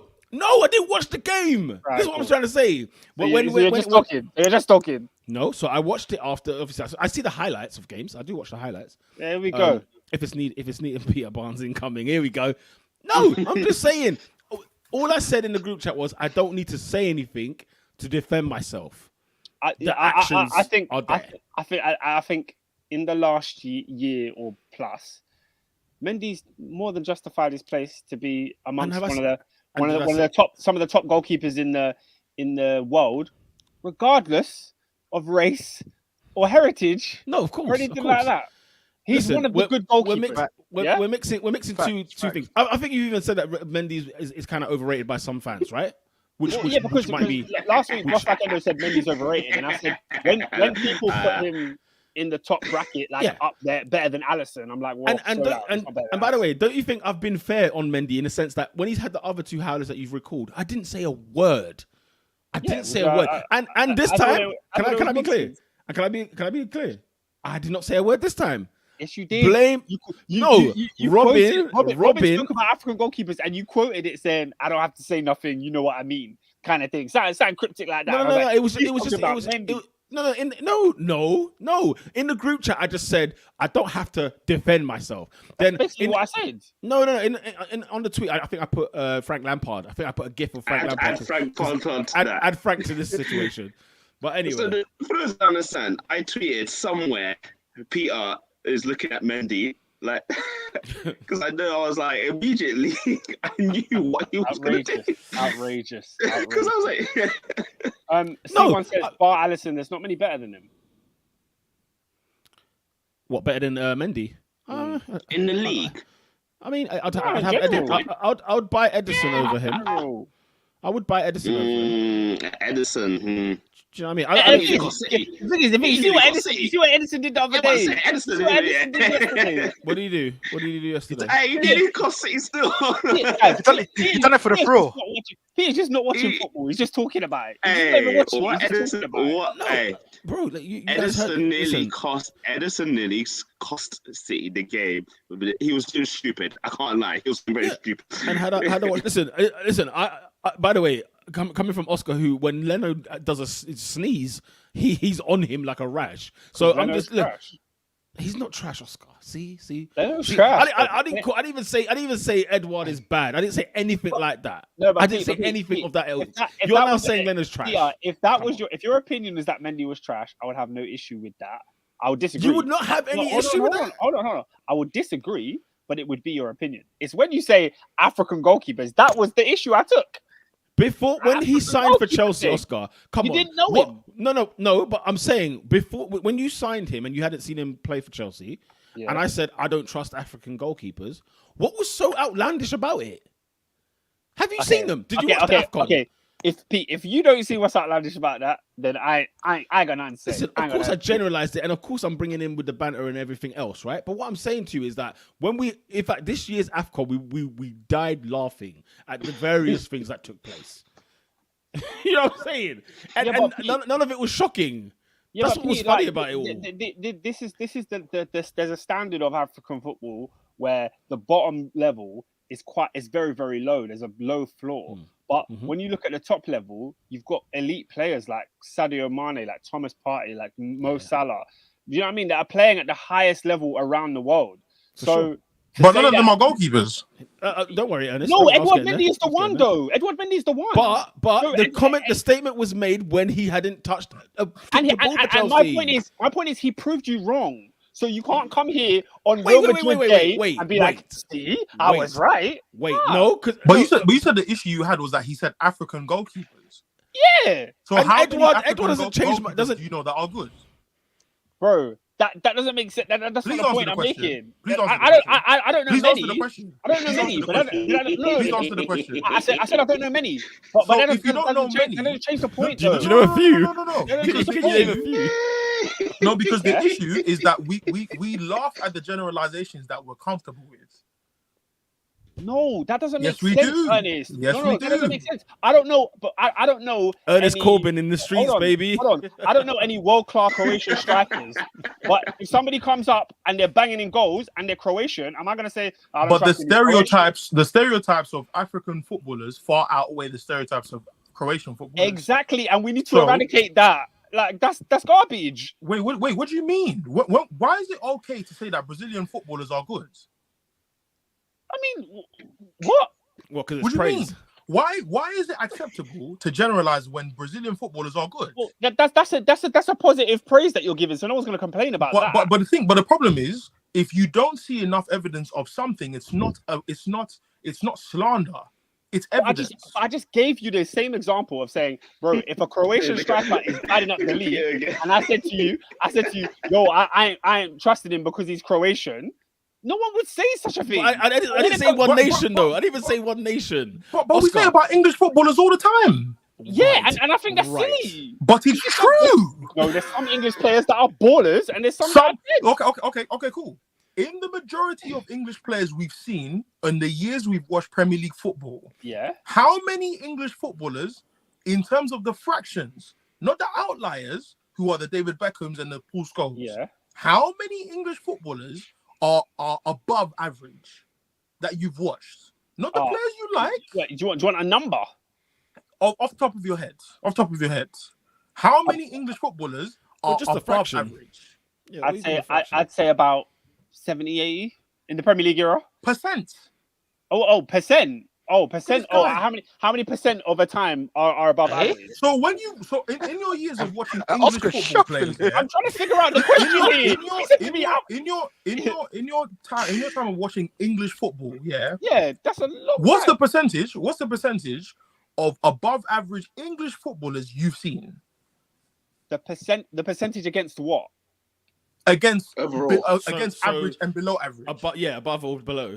At a particular time or in general? In your time of watching English football.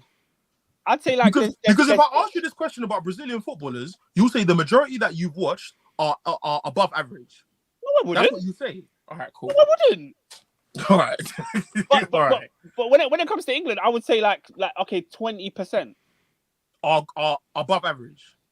In fact, even more. No, like 30, 40%. Yeah, are above average. Let's say it's 40. What of all players? That means 60% The are majority. average or below average. Yeah. I don't Let's- trust on below let's put average. it this way. Said- It's more Hendersons than Phil said- Fodens. If I then Yeah. said, how many Phil Fodens have we seen in our There's more lifetime? Henderson. But, There's more Phil- Mark Nobles. but above average, like Phil Foden is not just above average. There's No, but we're talking about like tech. like, No, in terms but of, like, above flair, average like- is if an average player is James Milner, yeah. then to be better than James Milner means you are above average. Okay. So if the majority of players you've seen are James Milner and below, that means they are not good. Okay. So if you're telling me that that's 60%, why can't I say that if he's English, I don't trust him? Because majority of footballers, that's across the board for every nation. The majority of footballers ain't that good. Still. Yeah. Because The majority of footballers ain't that good. So from any nation. Oh my but gosh! by So how the many? way- How many good African football goalkeepers have you seen? I haven't seen hardly any. Oh my gosh, Oscar! But I'm not judging. No. My- Ernest, my this is the point. difference between me and you. I'm not judging them by their nationality or by where they come from. But they have people- no. You're saying They I don't happen trust- to be I don't trust African. all the No, Africans. you're listening emotionally. I'm You not. listen to what the point is. If you happen to be African, yes, I'm going to talk about the fact that you're African. That's not a slander to your race Okay. or your heritage. You happen to be African. If I was going to go to Germany, for example, in the early 2000s for midfielders, that means that their output of producing good midfielders is high. Why would I say German midfielders are not good? Because they are. They are. Okay. So if I'm telling you, and you said it yourself, you've not seen loads of great African goalkeepers, what is the problem with Peter's statement? Because that's like me saying I don't trust Erling Haaland being good because I've never seen a Norwegian striker be that good. It doesn't make Have any you? sense. Do you know what's The different though? logic doesn't make sense. No, but You're the sample cutting it size, based on the sample size, nationality. bro. The sample size. What's funny Because- is the majority, the Why- majority why- of Norwegians you've probably seen play are probably pretty good. Just saying. Huh? Where does that come from? The bro, As do in, you know like- where it is? As in, like, if you're signing them in the Premier League, for example, because the point was like, I don't trust a Norwegian in the Premier League, but the ones we've had, they've actually been pretty decent. Exactly. So you could trust many, it. How many have So been you probably pretty could decent? trust it. Where's that come from? No, but how many bad ones have you seen? How many bad ones have you seen? Is the Bro, point? the bad by ones the don't way, make it by to the the way, Premier League. there's a reason for that. By the way, the thing is, I'm saying like when we look at, we're talking about the national team. Like I'm talking when I said like AFCON and I talk about the African goalkeeping there, we're talking about the best goalkeeper for that country, and we're still asking questions about that goalkeeper. Oh, we're not asking Right? questions. He won European Goalkeeper of the Year. Like we're not asking Yeah, questions. I'm not gonna say. Listen, if 1 out of 20 African goalkeepers are great, it doesn't mean I trust them. They're outliers. But hear what I'm saying. If I did not trust. Listen, Oscar, I don't trust African goalkeepers. Number one. Number two, I didn't trust them before Mendy came here. Okay. It's not saying I don't trust Mendy. By the way, no. Hang on. I'm not saying I don't trust Mendy. Right? Yeah. Right now, I'm not saying I don't trust Mendy. But if you're talking to me about African goalkeepers, by the way, I've not had a word to say about Mendy since he's played for Chelsea. But to me, if I found out tomorrow Chelsea are signing a goalkeeper from Timbuktu, I'm not gonna say I don't trust him because I've never seen no one good come from Timbuktu. That's not gonna be my. That's not where my head goes.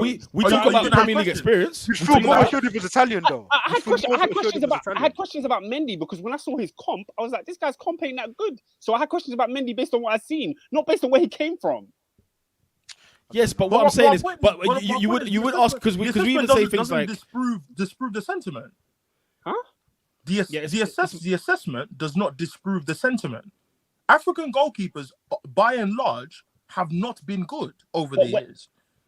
That can They're be not true. good. That can be true, but to say that No, when but a new no, one, it is. I'm saying, yeah.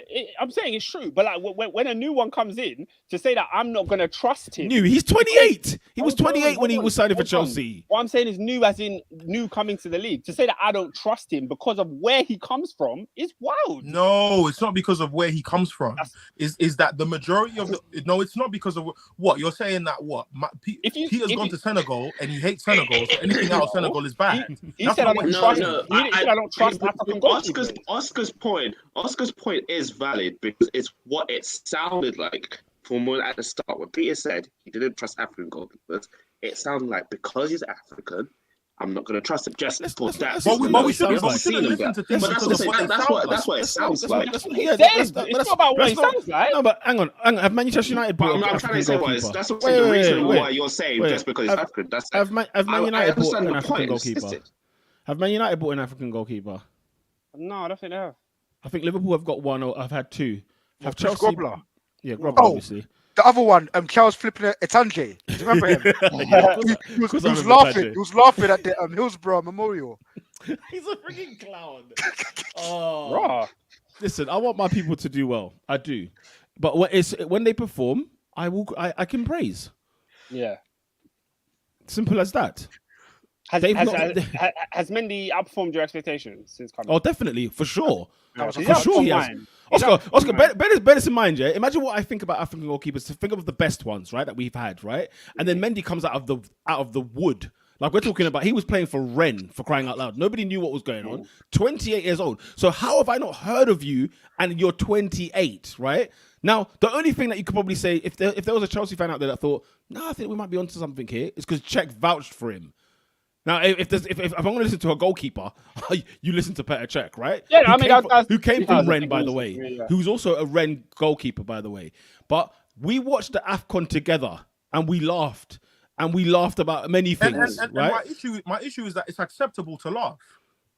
This is my issue.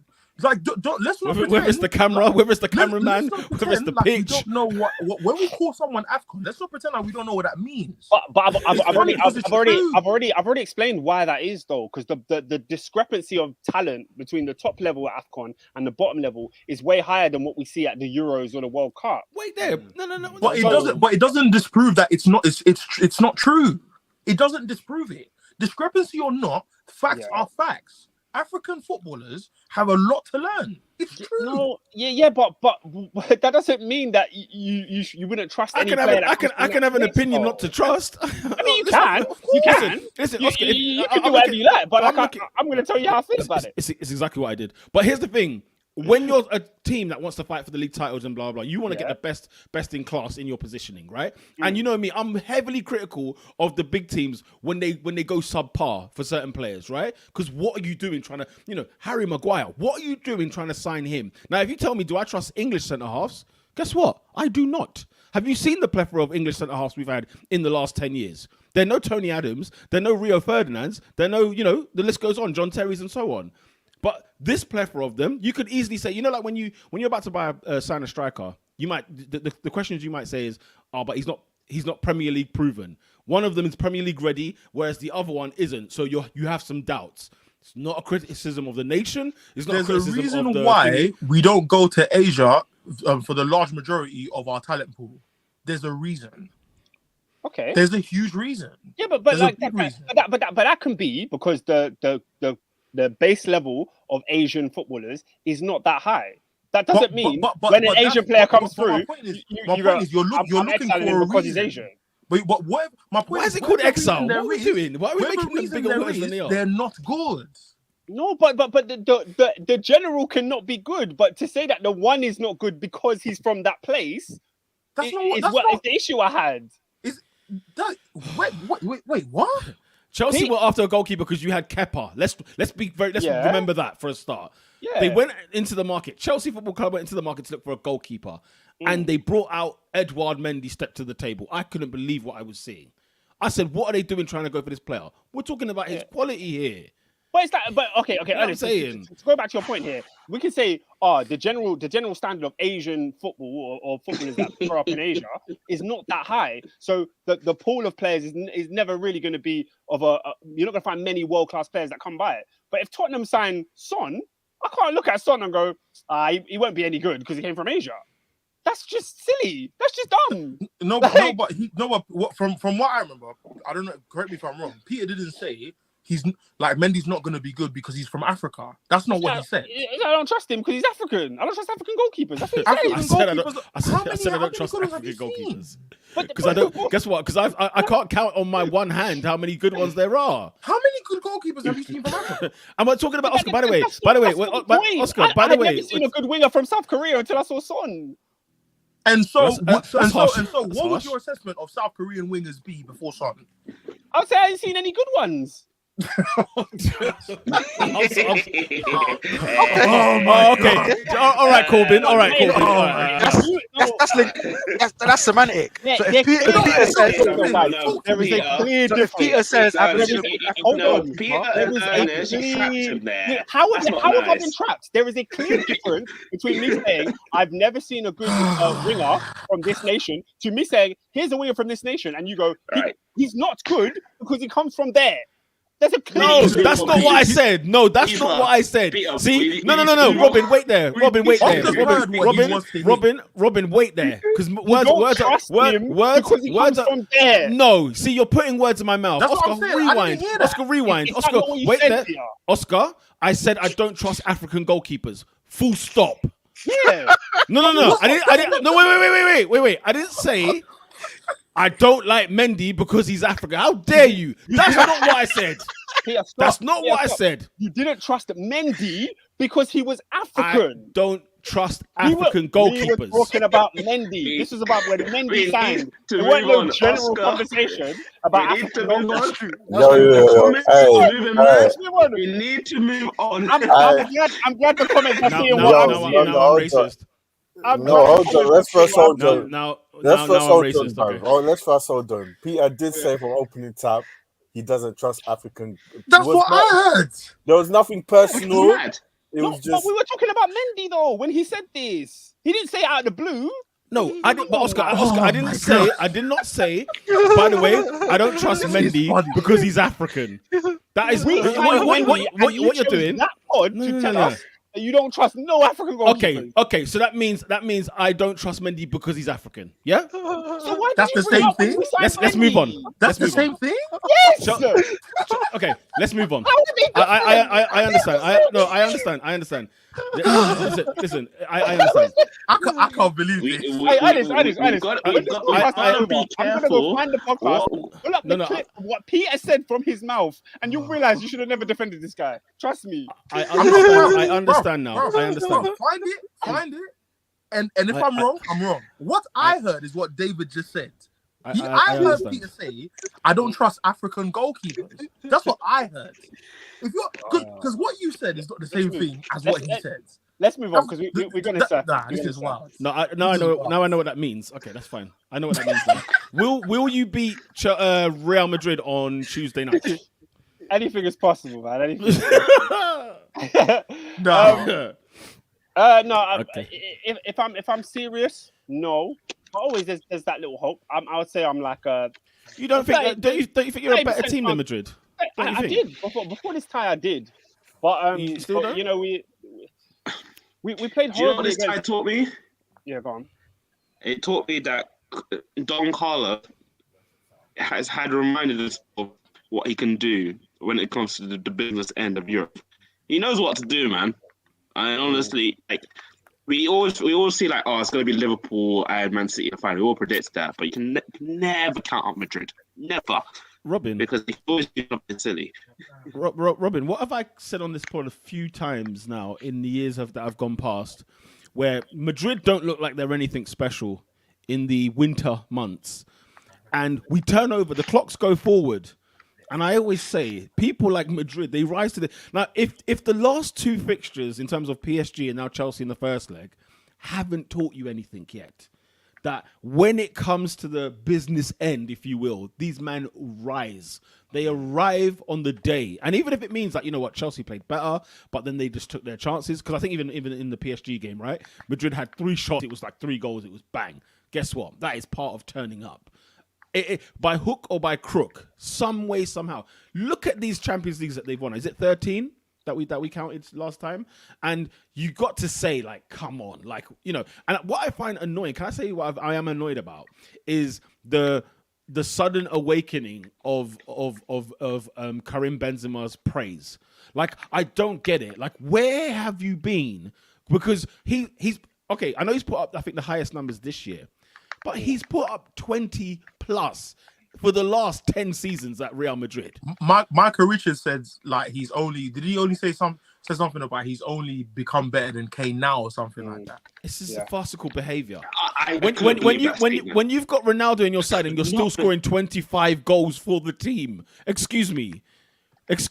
I understand you're the bridesmaid to Ronaldo. I get that. And that's no diss, because you're at a very royal wedding. Let me tell you. But at the same time, there was a 5, though. There was a 5. Yeah, there was a 5. Listen, everyone can have a 5. Okay. Everyone can have a 5. No, let's not make that acceptable. Everyone can have a 5. When you look at your best players, they've not been best for 15 years on the trot, have they? Yeah, but let's not make it acceptable. Let's not. No, I'm just saying. He said that there's been a 5. I'm not going to deny there's been a 5. Yeah, there's been a 5. Fine. So what? He's still obviously been disrespected in terms of best strikers in the world. Been an 11. Well, been 2 11s actually. Yeah, I'm looking at. No, not just in the league. Do all comps. Come on. Nah, let's do league. He scored in the Champions League, but we want to just talk about his league goals. Because league is fair. Like if Real Madrid get knocked out early in the Champions League, then he doesn't have the opportunity to score as many goals. Listen, it doesn't matter. It doesn't his matter. team. Yeah, it's goal to game ratio. That's what it should be. It should be goal to game ratio. What I'm saying is the league numbers is the fairest way to do that, because we know there's 38 games in a league. If he plays 38, though, we don't know how many games he plays. We can't do that. Actually, man, look, it's a futile conversation, man. We should exactly. If he's played 57 games in a season, he's got 20 goals. I'm sorry. Okay, in case 3-1-6 and 5-9-6. Goal per game. No, wait there, Oscar. What did Adrian just say? 5-9-6 games, 3-1-6 goals. And end of discussion. Well, yeah, end of discussion. End of discussion. That's That's an average of like what, 30. That's super heavyweight. No, Benzema, he one of the greatest strikers in this generation. One of. Yeah, man. It's a farce. We spent a long time on this. Let's move on to the list of results, I guess. Okay. Tottenham Hotspur won 4-0 at Steven Gerrard's backyard. Aston Villa at the beach, and it's very annoying that they're at the beach. No, they're not at the beach. They're trying hard. Stop this. They're not at the beach, Robin. They're trying their hardest. I was like, no, these are at the beach. No, Robin, don't give Steven Gerrard an out. Do not. They're not at the beach. They're trying their hardest. They're trying their hardest, because them man were telling me he's got the aura when he came to Old Trafford. Aura, the Undertaker. Like, no, speak on it, because the way he walked out at OT thinking. No, it really annoys me that English managers get so much praise, bro. And good, you know, a man like Patrick Vieira is tearing up trees, bro. Vieira, nah, man, like Vieira. It annoys me. He comes from Senegal. He played for Arsenal. Vieira. You get me? Adrian singing along like a fan. Black man in a diss. You get me? Like, you know what I mean? Vieira, 100%. Yeah, 100%. It's from Dakar, bro. The reason why I just looked at it, I was like, Robin, 1 second. Yeah. Robin, 1 second. I trust African managers. Let's carry on. Ones that represent France. Yeah. No. You say that. I mean, unless you could have thrown Zidane into there, but he's only the ones that represent France. He rates. But if we call a spade a spade, how many great African? How many great black managers have there been actually? Somebody asked this question in the group chat that I'm in earlier this week. Right. The best black manager is Havertz. Is he? Was that a basketball guy? Peter got it. It's all right. Havertz is the guy. He managed Ivory Coast. He managed all the African countries. Like when they do well, he's a sick manager. Is it? He's a white guy though. But yeah, what do you call it? Yes. I looked at this and I was like, Tottenham did their thing. Conte's doing his thing, trying to fight for the top four. It is what it is. Big up to them. But I looked at Villa, I was like, there's either two things. Either, like you said, the trying hard, or they had the beach. No, did you watch the game, Robin? I watched the highlights. They So are I was just shit. like, I heard Villa was sticking it on them. No, Villa was Aston Villa were trying onto them for the first 45 minutes. They were onto them. Yeah. That's why I'm not trying to hear this at the beach thing. It was Conte ball. Like Conte counter-attacked them on so many occasions. They didn't have. Like, I think Aston Villa had 70% possession. Like they had all the ball. They were trying to create chances, and then Conte just hit them on the other end. Son was being clinical. Big up Son. He's nearly catching Salah for top goal. By the way, yeah. Son is on 17 goals in the league this season. Phenomenal stats. By the way, on top goal scorers, by the way, Liverpool are 3 in the top 4. With obviously Salah 20, Jota's on 15, Mane on 13. Kevin De Bruyne is Manchester City's top goal scorer with 11. Raw. If Man City win the league this year with these kind of numbers, unbelievable, Jeff. Unbelievable, Jeff. Just before we leave this game, I just got to say, yeah, Kulusevski's a flipping baller, man. He's such a player. He's such a... I'm watching like Tottenham got one, man. They got one. I think he's on loan though. No, but his I obligation think to buy. they're going to sign him on a permanent. Yeah. If they, That's what it's like. okay, It's like option to buy. okay. He's Benton there, Court man. I love as well. I like Benton Court. Any Yeah, player that comes from Serie A, I buy it straight away. So I know one that came from Syria. Yeah, Peter's not biased to him though. Oh, Who came from Serie A? Big dogs. King Oh, of big. Milan. Oh, the Big big Rob. The dogs. king of Big Milan. Rob. The Big big Rob. dogs. King of Milan. Big Rob. Listen. The one that came from the rock. Oh, we didn't even speak to him. Did you see the chance he had against Real Madrid? Hey, Oscar, let's call it. Let's call the time on this one. Yeah? That man needs Conte as a personal coach. That's what I can say. As a personal trainer, come on. Let's call it. Let's just call it. Let's call it. What? As in, we can't defend him anymore. hey, We can't. Who's been defending him? No, as in we were people that say, hey, listen, Lukaku's Not in me. the Premier League. No, as in me and Oscar. I'm calling Peter. Lukaku's still Lukaku. Because I remember him when he was saying that at Manchester City, hey, what do you mean you can't just work out of Manchester United? And Ernest was saying, no, this guy is not good. I was like, He went to Syria and you see the thing Inter. I was like, oh, okay, I have something here. Came back and I'm seeing the United Lukaku. I was like, and the thing is, you you can't even say it's the United Lukaku because he scored 16. He got 16. Yeah. You can't even say it's the United.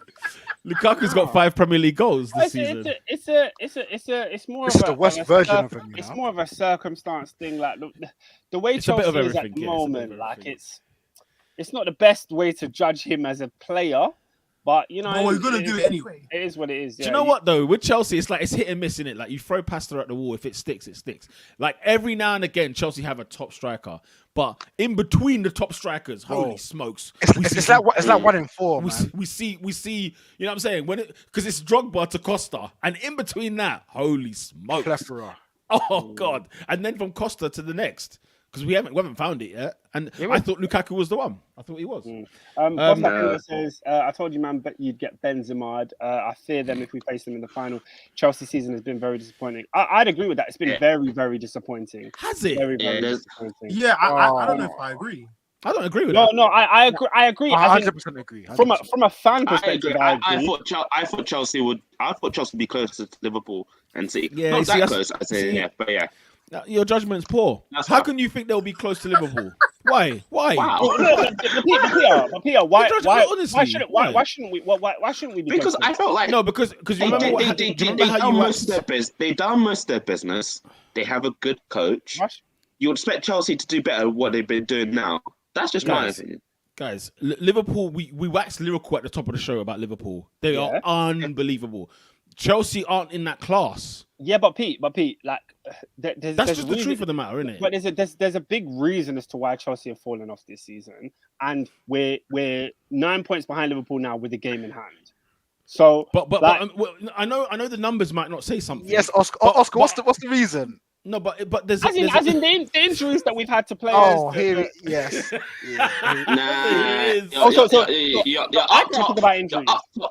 No, of course you can. Oscar, but the class agree with between. you. I agree Listen, with you. 9 points gonna might be say. the case. Listen, 9 points might be the case on the table with a game in hand, right? But the class is different. You're in That's different irrelevant. classrooms. That's It's irrelevant. not irrelevant. It's irrelevant to Robin's point. Robin said Robin he says thought that we would close the gap. they will be close to Liverpool. Well, Yeah. I didn't know. I said they'll be closer than where then they 9 are. points. Then Yeah. 9 points. Are you Yeah. sure? Like, Are you Peter, sure? Because Peter, look at it like this, right? They're the Champions League champions last season. The defense looked ostensibly it looked really good coming into the season. They go and they sign a £100 million striker.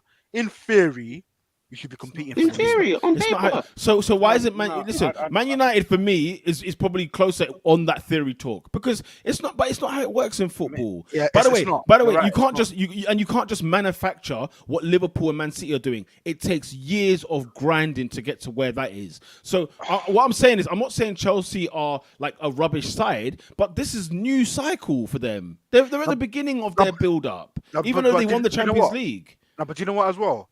If I'm a Chelsea fan, okay, let's just say in Liverpool are clear of us, City are clear of us. There's so many dumb games that they've dropped points in that Yeah. they should be winning. And then you look at the table and you say, hang on a minute, if we beat I know you beat Leeds, but it was around that sort of funny time where there was bare teams picking up points. If I beat so and so, if I beat so and so, if I beat so and so, we should be what? Guys, we drew with Everton and Wolves when we had 8 COVID cases. The Premier League would not cancel our games. I'll never live this down. Yeah, Those yeah. two, know, yeah, but- we get wins in those 2 games. Yeah, it's closer. I'm not saying we should be up there with City and Liverpool. do you know We what? shouldn't, but we should be 5 points away from Liverpool. Yeah, no, You- that's what I'm here's saying. the- It's but you know valid. what? But you know what though? But here's the thing: the COVID cases, of course, yeah, we can't speak anything outside of that, right? But the truth is, if Chelsea had those games and they had won those games, I can see everyone on this podcast talking about what games Liverpool dropped. And this, that, and the other. And it's like, well, you're not going to win. At the end of the day, the reason why, like, even when you say there's games that teams should win, this is what separates you from the elite. That's right now. Manchester City and Liverpool have to get 95 points to win the league. Where did they come from? Yeah, you're right, Peter. Where did Do they you know come what I'm from? saying? Where are they going to yeah. come from? So my point is that Chelsea could have 2 more wins under their belt, right? And they will be that much closer. However, the question will go to Liverpool rather than it being about good But Chelsea. do you know what? In their defense, and pardon the pun, but I look at it and I say their most influential players in contributing to the attack was their left back and their right back. They both go down at the same time. Yeah. Lo and behold, coincidence, shock me not. There's a massive drop off in the team. So And let's But not forget, but I let's tell not you forget, what. Pete, when those injuries happened, I always say this about Liverpool. When Liverpool had their injuries, last season, they were top of the league. The exact same thing happened with Chelsea. We were top of the league when Chilwell went down with that horrible injury. So, But the But thing then- is, though, but then Peter, Liverpool. Yeah, sorry, go ahead. I was just gonna say, but then they also sent Emerson out on loan and then tried to buy him back for £4 million. And this is the thing. Like when I look at some of the Yeah, clubs this is around, the because come on. when teams are having injuries, like Liverpool have, how many injuries have you had this season, Liverpool? Have you had any? Like Thiago's not ever present, for example. There are players in that side who have been injured for Liverpool, but guess what? We're not talking about that this year. Man City, of course, they can get an injury and it's nothing happened. Who got injured? It doesn't matter. If Chelsea have, we're talking about their wing backs, their fullbacks, yeah. If their fullbacks, wing backs, whatever they're called, if they're the ones that we're gonna be talking about, like when they went down, then obviously our season kind of fell apart a little bit. Then that's not the question. This is not the problem here. The question is what's going on in Chelsea's midfield and their attack, where they can't compensate for these lack of goals. I agree. So That's a I'm very good just point. saying Chelsea Very are good not point. on. I never expected Chelsea to be in that title race number one. really Everybody good knows. point, Everybody knows my thoughts on that. But it's because I think Liverpool and City have put in. They've been in. They're on the mountain doing their own thing. And Chelsea are trying to join that mountain, and they will join in due course because they've got the facilities to do so. You know, I think Man United's window, technically, if you want, was better than Chelsea's because Chelsea just bought Lukaku. But Man United bought so many players that you would argue they should be in the mix. No, but Peter, as well as Chelsea. But the thing is, you'd argue that ostensibly Chelsea fixed their glaring deficiency. United didn't, because United never got the midfielder. But Chelsea, they said Timo Werner wasn't doing the business, so they're going to get the second best striker in Serie A. So yeah, and like I don't think this season should be an indictment on Lukaku, man. I think mentally, like, it's just been a lot for him. The whole interview situation, the sanction situation, it just never got going for him. I mean, who asked him, to be fair? But yeah. No, it's his fault. It's his fault. Yeah, I ain't saying that. But I'm saying if we're judging a football player, when Lukaku came and started for Chelsea, he was scoring goals in the beginning. Like, people forget this completely. Yeah. So I think he needs to find that form Is his again. last goal against Villa away? Is that his last goal in the league? I think that was his last league goal. He scored since then. He scored in the Club World Cup. He scored to win us that game. Look, Chelsea scored in the League Cup final, but obviously, you know, Liverpool and all that. Mm-hmm. Yeah, they'll have to go again in the summer. You know, fair enough. If it's not for injuries, they would be closer. No one's probably denying that. But I want to get a few comments of the guys in, because obviously, shout out to Cole. He says most people put Chelsea above Liverpool and challenging City in May at the start of the season. So based on that, it's disappointing. I call that poor judgment. If you think Liverpool should be above, if you think Chelsea should be above Liverpool, I question where you got the idea. Yeah, so did I. I thought that was ridiculous. I question. We're short-term thinking because they saw Liverpool last season and they fancied it. So I don't blame them for that. Consistency over time. I keep preaching this. And the thing is, Chelsea last won the league what year? 2015. Well, Conte. 17. 2017. That's 5 years ago. Yeah, when Pep was That's 5 years ago. And they haven't looked close since. So the consistency over time in the last 5 years, that's a good chunk, isn't it? Shows me who the real deal is. It's Liverpool and Manchester City.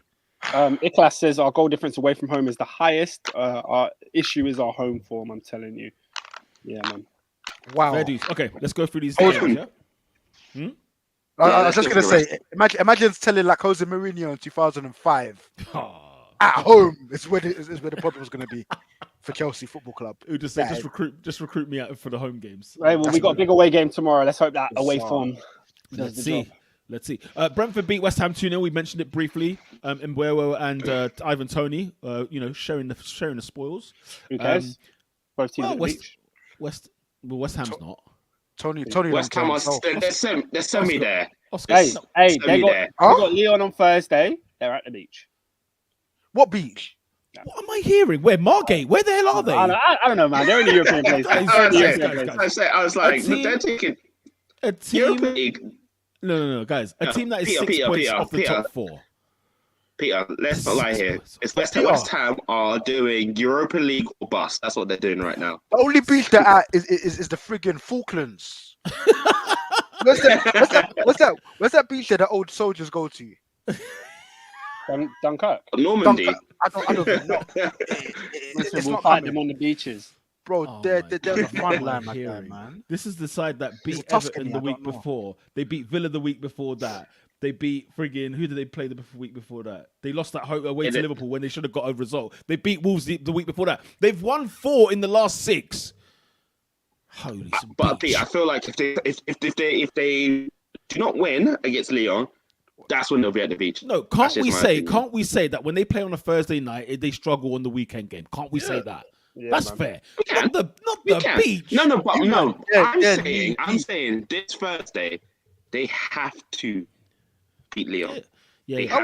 Otherwise, from that point, they're on the beach. And they will. And they will beat Lyon. Listen, Leicester City at home to Crystal Palace, 2-1 winners. Well done. That's a good result for Leicester City. I didn't expect that from them, to be fair.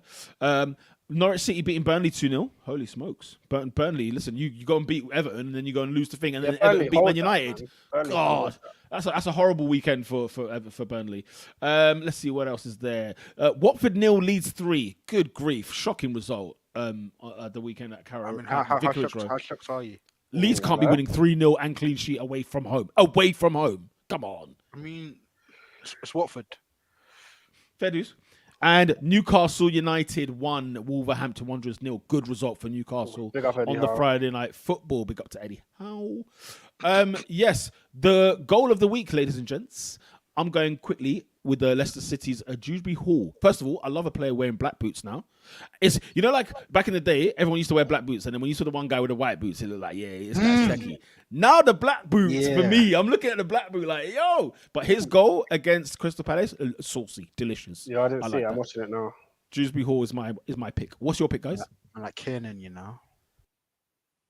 What name? Brighton, the Brighton one. I thought the Brighton Trossard goal or was sick. Imperial? Imperial, bro. Oh, Imperial. Imperial, like also Ugandan. I think it's Mwepu. Mwepu. What are you guys doing? Oh, I don't know how to pronounce his name, bro. Mwepu. Yeah, Mwepu. Mwepu is the Brighton and Hove Albion goal scorer. Anybody else? Yeah, that's my vote.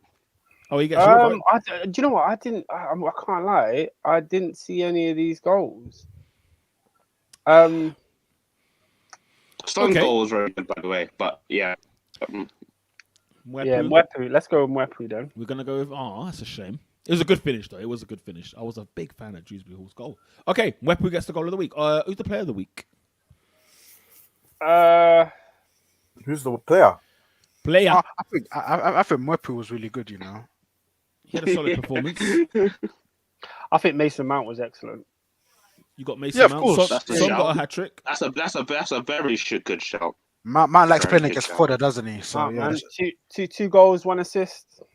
Yeah, Son got a hat trick. hat-trick. Young player of the year, man. Let me grab that. Let me grab that young player of the year. Young player of the year. Oh, someone played really well, but they never scored. Oh my days. Oh, Ivan Toney had a good it's game. GA season over here, baby. Nah, man. come Let's go, Son, man. The hat trick is he won his team the game. And Benzema. Yeah, I'm going with. Am I going with Son? Yeah. What did Benzema do on the weekend? Nothing. What did Madrid do on the weekend? They won 2-0. Did he score? No. Did he play? I think you can't ignore a hat trick, so Son. Yeah, Son Yeah, gets it. Son, man. Son hat trick. Come on, guys. Team of the week. This will Yeah. be interesting. Team of the week. There's some good contenders here because obviously Everton beating Manchester United. You've got Brentford beating West Ham. Man Spurs. City's performance against Liverpool was very, very good. Chelsea winning 6-0 away from home at Southampton. But then who doesn't score 6 at Southampton? It seems like, right? You lot, bro. Six is a lot of goals, to be fair. Yeah, come on, man. Chelsea. It's a farce. It's Chelsea. It's Chelsea. You got Leeds winning at Watford and of course Spurs winning at Villa. But yeah, Chelsea. Is Chelsea winning Wow. 6-0? Is Chelsea winning 6-0 at Southampton better than Everton beating Manchester United? It was a better In- performance than in Everton all honesty. winning You could 6-0. you could argue. It's not a better result. It was a better performance, though. Yeah, I'll go Chelsea. Well I'll go played. Chelsea. Well played, Oscar. Well played. Chelsea laid the Chelsea. smackdown. Laid the Chelsea smackdown. Yeah. led the smack. They didn't want to dominate it. So yeah, Chelsea. Chelsea will get the team of the week. What was your Early showers. Early showers. Can I kick off, please? Please, I'm begging you. Go give it to ahead. me. Hey, what's beg this you, give it early to me. showers thing, bro? Early showers, my So friend. early shower. I thought about it. Basically, there's bare people that I just have howlers in the game, but they're not that guy. But we need to see these people and watch them and say, look, you need to go get off the pitch, go have a shower because you're not doing performance. So it's purely based on football, and anyone and everyone can go in. So, Peter, you can kick off. Okay, I'm going to go to Vicarage Road because some of the defending by Watford was absolutely shambolic. And one in particular, this guy apparently is Brazilian. And I'm saying apparently because he's Brazilian because Brazilian players are normally good. Now, But Peter- guess what? This centre-half, Samir. Oh, my God. Guys, when you get a chance, if you get a chance, anybody...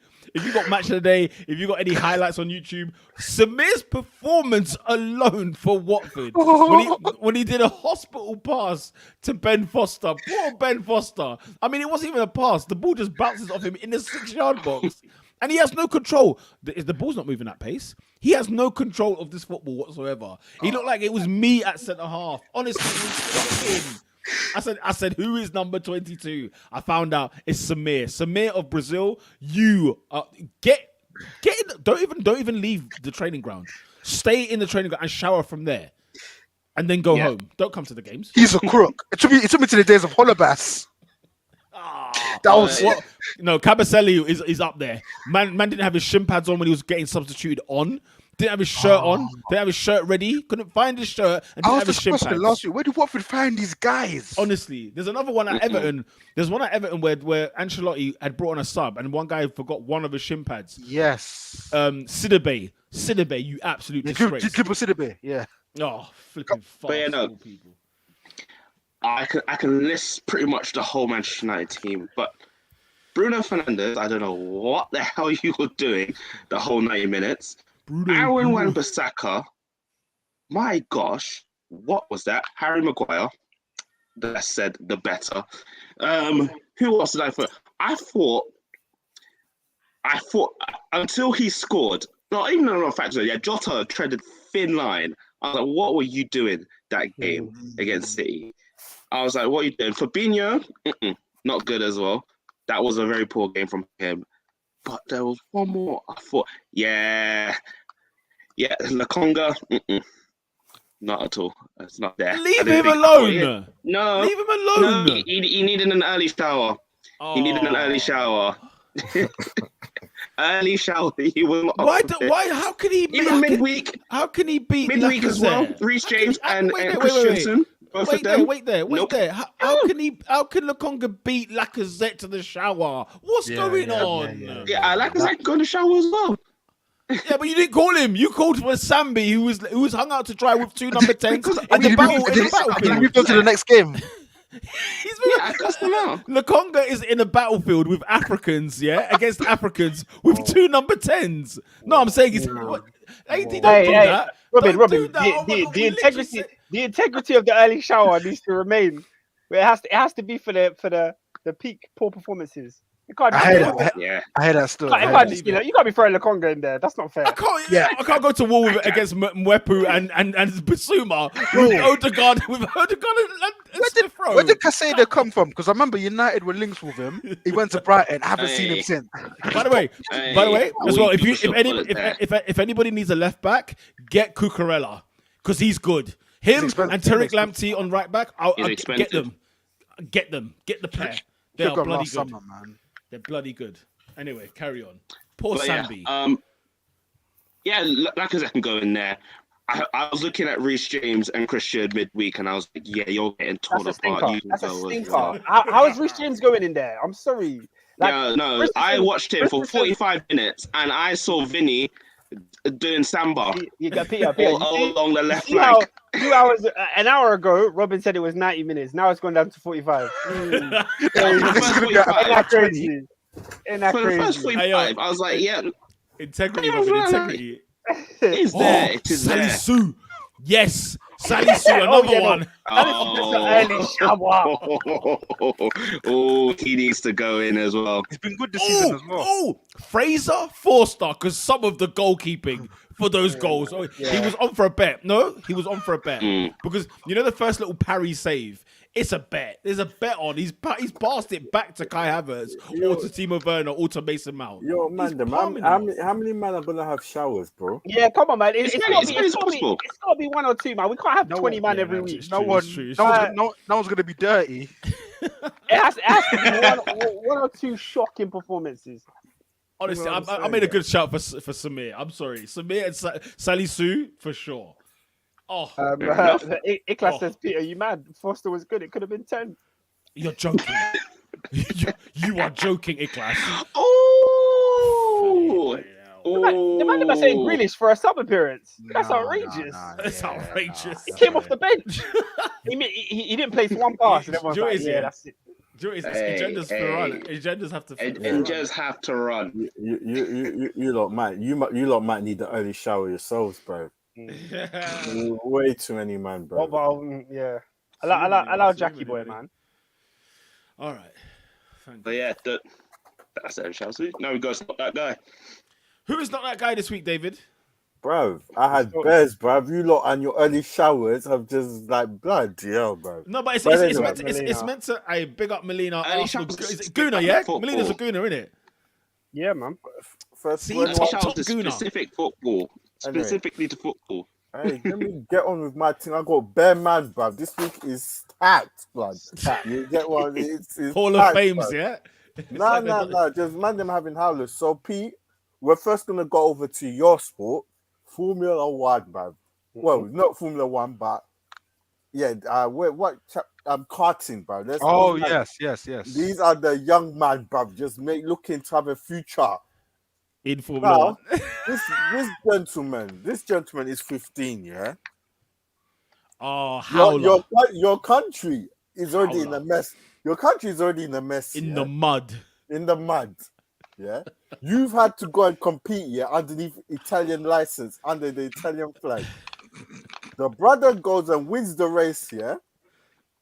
2-2s now. Man gets on the podium. You know, this is meant to be, you get your trophy, you get the national anthem, but it's Italian, even though you're Russian, and then the champagne thing.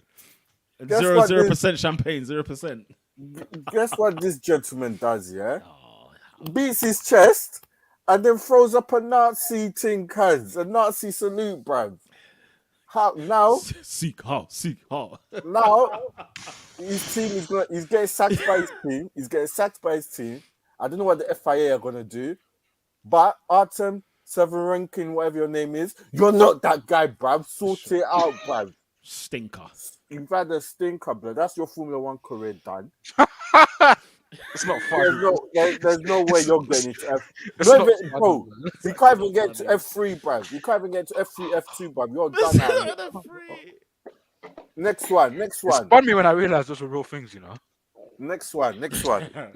This gentleman. Hey, where's Wayne Rooney? Is he still manager of Derby? He is of the Rams. Mhm. Yeah. So obviously, you see Derby have been in the mud here.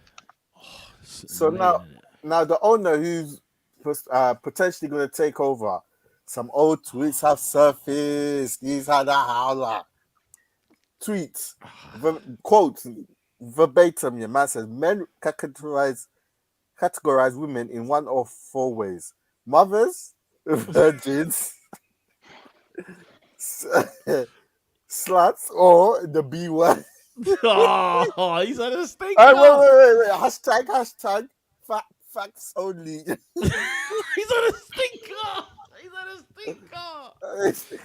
Hey, Hey, Chris Kutchner, you're not that guy, bruv. Sort it out, bruv. You absolute tool, bruv.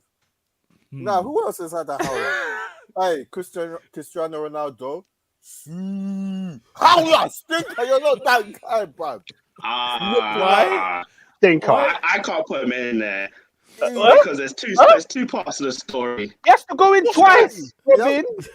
There's two parts of the story. He has to go. So basically, It's my segment. Go on, David. Run what's it. CR37 done? Come on. What's he done? United have lost the game. Now, you know, Goodison, the way changing room is moved in it. Yeah. 2 teams are going down the tunnel in it. And I think it's Everton fans on one side, United fans. So I think an Everton fan tried to get a photo in it and he's just slapped the phone out of his hand in it. And he jogged. 2-2 now. No, I'm not finished. Relax, cuz. I'm not There's two parts to it. I know. I got you, bro. I've done my research. 2-2s now. This gentleman at the end has recovered his phone, yeah? And he started giving Bruno Fernandes dog abuse, man. So he deserves, whoever that fan is, you're not that guy as well, bruv. Get in there as well, guys. Why? So, no, but even before that, that's what I said, there's more to it. Even before that, before Ronaldo literally clapped the phone out of his hand, half time, he was literally recording him and giving Ronaldo the big one. Now, we've all said here that if you're going to give it, then you take it back. So he's been heckling Ronaldo from the start up until the loss. So the fact that he tried to keep a picture and the fact that Ronaldo sat down, I was like, yeah, Ronaldo to this team. Yeah, Because you can't be heckling man and say, oh, can I get a I'm picture? all for Ronaldo backing that phone. I'm all for it. Yeah. I'm all for it. Ronaldo I can't do that. a phone out of a child's hand. Get to jail. What do you mean? Not that guy times 1,000. Get No, out of here. no. Guys, Get I got out another of one. here. I got You another only get one. rattled by a kid. Cannot- How? You how cannot can be you? heckling, man, and then ask me for a picture. No, Get he the did phone out of my because face. do you know why? Do you know why you're wrong, Robin? Because Ronaldo came out on Instagram and said, "Oh, I'm so sorry for what I did. I'll offer you a chance to come to a game at Old Because the Trafford." media were abusing him. No, The because media he got slapped him. a kid.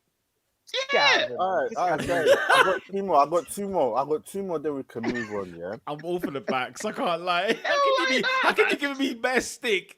But how can you be And getting also rattled by a picture. kid? No, but you're getting rattled by a Got kid, blood. rattled by a 12-year-old, man. This guy's a child. Ah, man. This guy's got double maths today, and you're rattled. You are tools. You are tools. I got one I'm more. dead. I'm dead, bruv. I got a couple more. Yeah. The co-founders of Black Lives Matter. Yeah. Oh, Howler, stinker. Mm. Hey, why do people hurt us? Why are they hurting us in It'll these be streets? it'll be our own people. Yeah. Oh, for goodness sake. They use donations from the Black Lives Matter at the height of the George Floyd thing. Man, them were donating, and they've gone and bought themselves 6 million mansions in California, Los Angeles, blah blah blah, and yeah, those ladies. I can't even find their names, but just know you're not that girl, bro. Yeah, man. That was Now, stupid. can I get to the main event? Yeah. Oh, here we go. The main event. This guy has had a stinker. Let me get it quickly. Quick wiki, bruv. Yeah, this gentleman was born the 14th of October, 1968, bruv. He's born in Guernsey, bruv. Yeah. He's a one club man. Oh yes, the main event indeed. He played for them 443 times, yeah, scored 161 goals, yeah. And yeah, he was a creative attacking midfielder with exceptional technical skills, yeah. I think Peter, he'll fall into the category of what is he say? You don't trust African thing. You can trust this gentleman. He was quite very good, yeah. He retired in 2000. When did he retire actually? 2003, yeah. So 2-2s now, yeah. This guy in his retirement, bruv, yeah. He's had what is it? How can I put it, bruv? Some interesting views, bruv, yeah. Part of the Gillette Soccer Saturday crew and all them man there. So in 2020, he became an outspoken critic of the reaction to COVID-19, yeah. Deeming the government's reaction and the media overreaction and that, yeah. Oh. Posted the image on Twitter, yeah, implying, yeah, a comparison between the Holocaust and having to wear masks during the pandemic. Howler. That tweet was deleted. Howler. Hold on, he goes further. This guy's very consistent, bro. So that's 2020. In 2021, yeah, he came with another one, suggesting that Christian Eriksen's on-pitch cardiac arrest was an adverse reaction to being vaccinated, despite Eriksen not being vaccinated. It's not even funny, you know. And then He's a psychopath. I said he's a tinfoil hat man. that's during the summer. Crazy. In November 2021, this time he got criticized by whatever them professional scientists, whatever they call it, demanding investigations into links between on-field collapses and COVID vaccinations after 3 footballers collapsed in 1 week. Yeah, and then this past week, 2022, posted a conspiracy theory on social media concerning the massacre going on in Ukraine. Yeah, suggesting the media was lying in its coverage of the event. Following this, he stepped down as the club ambassador of Southampton. And what I need the Premier League to do is to remove his nomination from the Premier League Hall of Fame, yeah? Not that guy this week. Matthew Paul Letitia. You're not that guy, bro. Sort it out, blood. Howler. Unbelievable. Stinker. Now, do you know what, bro? Bro, Stinker. he's on for a bet. That is far too consistent in life. Matt Letitia. Matt Letitia, he's not even Get French, is he? out. He's on for a bet. He's on for a bet. I'm sure. Get him out, bro. He's not that guy, bro. Oh my god.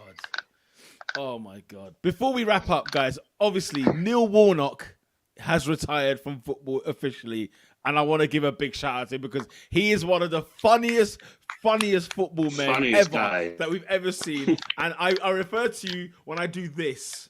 You know exactly what I'm talking about. When I do this, Neil Warnock has given us the best. Because that video has circulated recently. I don't know if you guys have seen it, but he has his hands on his head. Then like Giroud and Hazard looking at come the and ref. shake his hand, and then afterwards he has his hands on his hips. I just looked at the refs. I just looked at the refs. Guys, it is, And the refs don't brilliant. move. The refs don't move. There's a No, but Peter, thread. you know why he done that, right? Why did he do that? That was a class. Bro, that refereeing performance. Oh. Oscar couldn't even leave with any pride Oh. at all. It was the 'Cause they- heist of the century. Peter, do you We know something? stole 3 points. We stole them. Peter, It do you was know the something? heist. It was the heist. You're talking about that video. That was the last time that man ever managed in the Premier League. Because of the bad referees. All because of that refereeing, and he's outright. He says that even now, even on Gillette Soccer Saturday, he said that they're the worst that we've ever seen right now. He said that the referees are the worst now in the Premier League. He said we've had to get a guy from Australia called Jared, who I think is pretty good. But so they've got a guy from Australia to refereeing our games. The Oz. This guy, there's a thread on Twitter of like his best moments. There's some when he's at Sheffield United and he is bollocking He's their like, players. you've got to die Oh. for the 3 points. You got to die for those 3 points. favorite. Do you know what? When I think of a favorite. northerner, a hard man, I think of Neil Warnock is the first man that pops up in my estimation. I would love to have him as a manager because he is no nonsense, straight grit, determination, and passion. Okay, big up to Neil Warnock, man. 70+ years of age. He's given us some good moments, man. When I think, fantastic. What's like Ender said, Oscar and Peter, I'm coming to your yard to watch Liverpool versus City on Saturday. Family coming over, so I can't watch that yard. Which one? You know we're not in the same yard. We're not in the We same don't yard. live in the same house.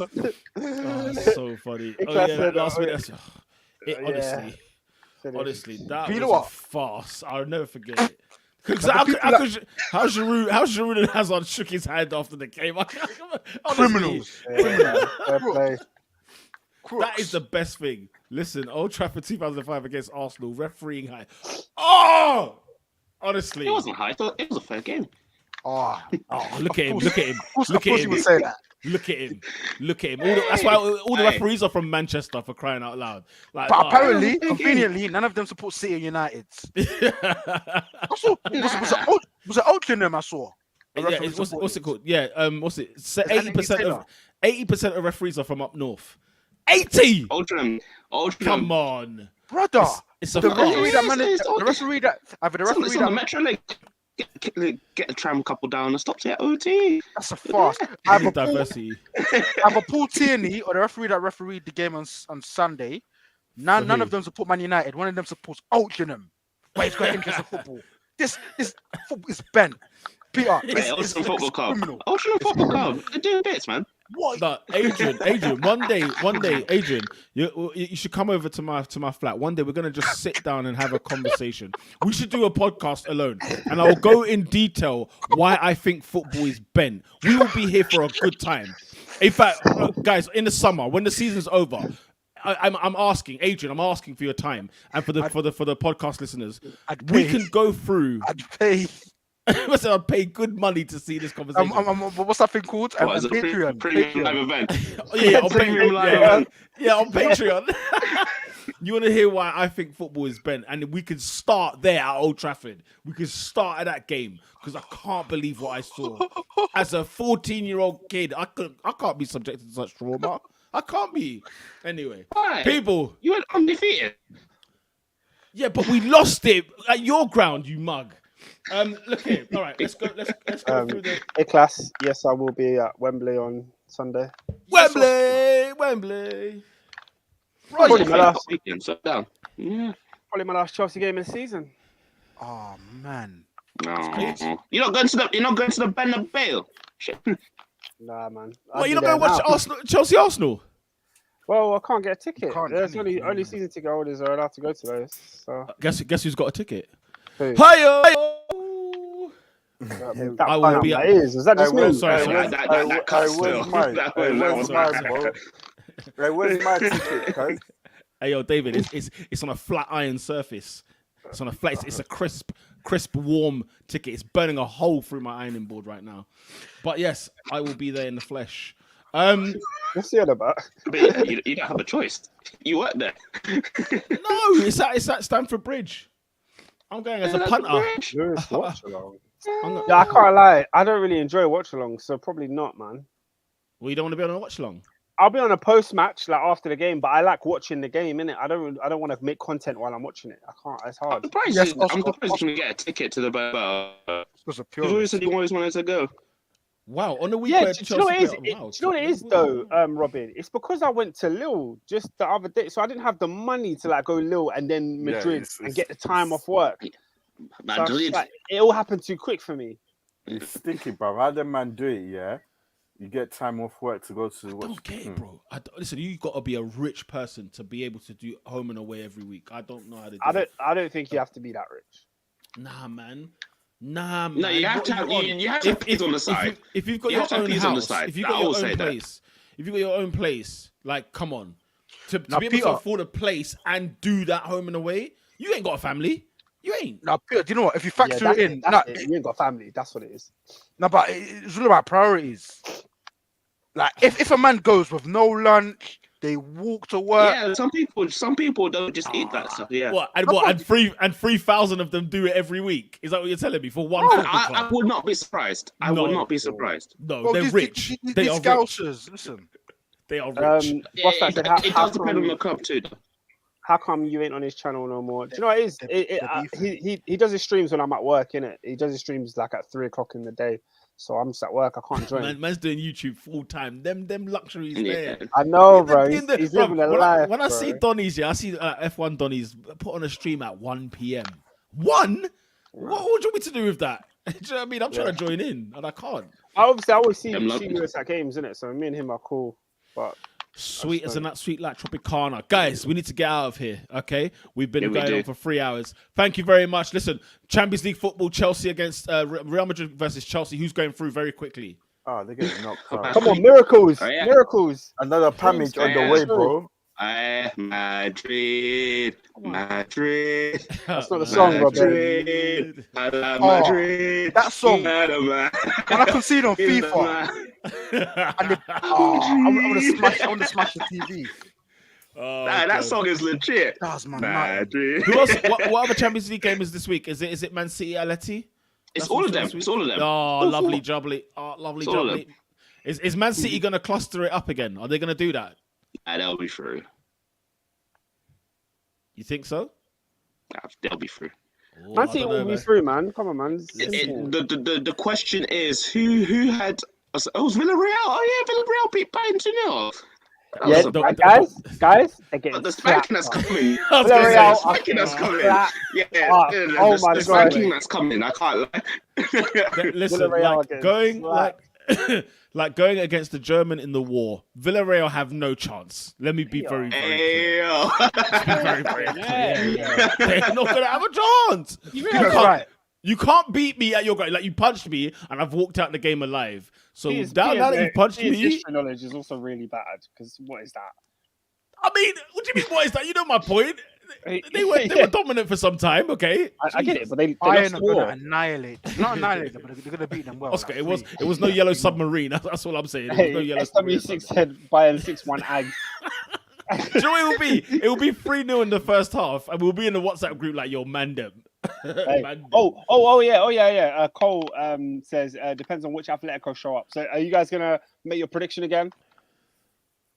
What? Is João Felix gonna knock Man City out the Champions League? I think. Do you know what, guys? I'm not gonna lie here. I'm nervous for Pep. I think he could overdo it on this night. Say it, Pierre. Say it. Say João He Felix is could. gonna knock. Say João Felix is going to knock Man City out the Champions League. Say it. João Felix is going to knock out Manchester City and Pep Guardiola out of the Champions League this week, ladies and gentlemen. I'll see you on Monday. Okay, I will see you on Monday. Let's go. Disgrace 5-5. No, but it was one of the best 5-5s. I hope you're. I tell you what. If Atletico do knock City out, that line was hilarious. I'm booking a flight to Madrid tomorrow. I'm telling you. Get your ticket. Well, you're not gonna be there. This guy I'm booking a ticket. It's gonna be Madrid derby in the friggin' semi-final. You clown. That's what you think. Let's go. Awasio. They ain't gonna do nothing. All right, guys. Let's wrap up this shambles. Anybody else worth watching? Is there any other game? Liverpool Benfica. Listen, let's not sleep. Nah, they're out, man. They're out still. Darwin. If it was 2-1, I would have been cool. Maybe But the fact Darwin. it's 3-1, I was like, yeah, it's done. But we still got to be diligent, though. You got to be diligent still. What's If diligent? if What's they diligent? score, we can't let them score early goals. Are you not going to play a high line? Like, can't let them what's score going early to be goals. diligent? Whoa. Oscar, steady. Wait. Because Whoa. Liverpool get lambasted all the time. High line. But why was Raheem Sterling offside ultimately? And why was Romelu Lukaku offside ultimately? Didn't you say it yourself? Pubic hair. That's why. Listen. You know the rule is Ben. It's the system. It's like the benefit system. The benefit system in the UK is bent, but you play it. You wrap it around your finger. We talk about something that's better than a £9 note. The UK benefit system. Don't get me started. Chelsea and Palace in on the weekend. What do you reckon? Vieira. Whoa, Vieira. Come on, Paddy. And then, of course, Liverpool against Man City yet again. Who's going to go through this time? I reckon City. Yeah. I reckon City. The FA Cup is theirs, isn't it? Can I be honest with you as well? At this point, I haven't even got the energy to battle them for the FA Cup, man. Them ones, you got to pick your battles. Champions League, bro. That game was so exhausting. Are you going to Wembley? Oh, bro, I wish. I don't know. Well, have you not tried to get a ticket? Do you know? Wait, when is it? Is it Saturday or Sunday? Saturday, innit? I ain't got a clue. You know what? Funnily enough, Saturday. like me and my boy, we looked for tickets for the Carabao Cup final, yeah? Yeah. Bro, it was just a malaise. So like, Yo, the prices are mad, bro. yo. Listen, bro, go to Wembley and just wait outside. You'll be fine. The prices for the semi-final were quite cheap still. I can't lie. What's cheap? People got £80? tickets for £30. What? Yeah, mine was 45. They're sitting on the arch. Yeah, you might. £30 is on the arch. You man at the top, bro. You know, like level 6, bro. Yeah, That's but a even still, the most expensive ticket, like level 1, was £100, and they just went down from there. So it's not like mad, like. Yeah, but you're in the gods, bro. Ban that, man. Wants to But it's get up, Wembley. bro. Wembley's a good stadium. Like, it's not some trash place where you're high up and you can't see nothing. It's Yeah, not like you will see. Regardless it's what you not say, like- you will see. And it's a whole pitch. It's not like being level 4 Yeah. at the O2 where you can barely see Drake and you're just trying to squint to see it. Wow. Wembley, you can see everyone, man. It's good. I hear that still, man. It's good. Apparently, I would- CS still selling that. tickets. Yeah, I'm sure they are. So what? So are Crystal Palace. Well, how are they going to get down there? How's Liverpool City getting down there? Come on, man. Anyway. It's Etihad South. They know how to get there. Hey, it is Etihad South, to be fair. To be fair, That's a brilliant one. That is brilliant. On that note, people, make sure you share, like, and subscribe at Top 4 Podcast on the Twitter, Spotify. 173 subs, guys. 173. Let's get to 200 ASAP. Come on, Smash guys. We can a do like that. button in this Smash video. If your team won this weekend, smash a like button. And if your team lost this weekend, smash a like button. If your team drew, smash that damn button. With that, people, we're out till next Monday, 8 p.m. Peace.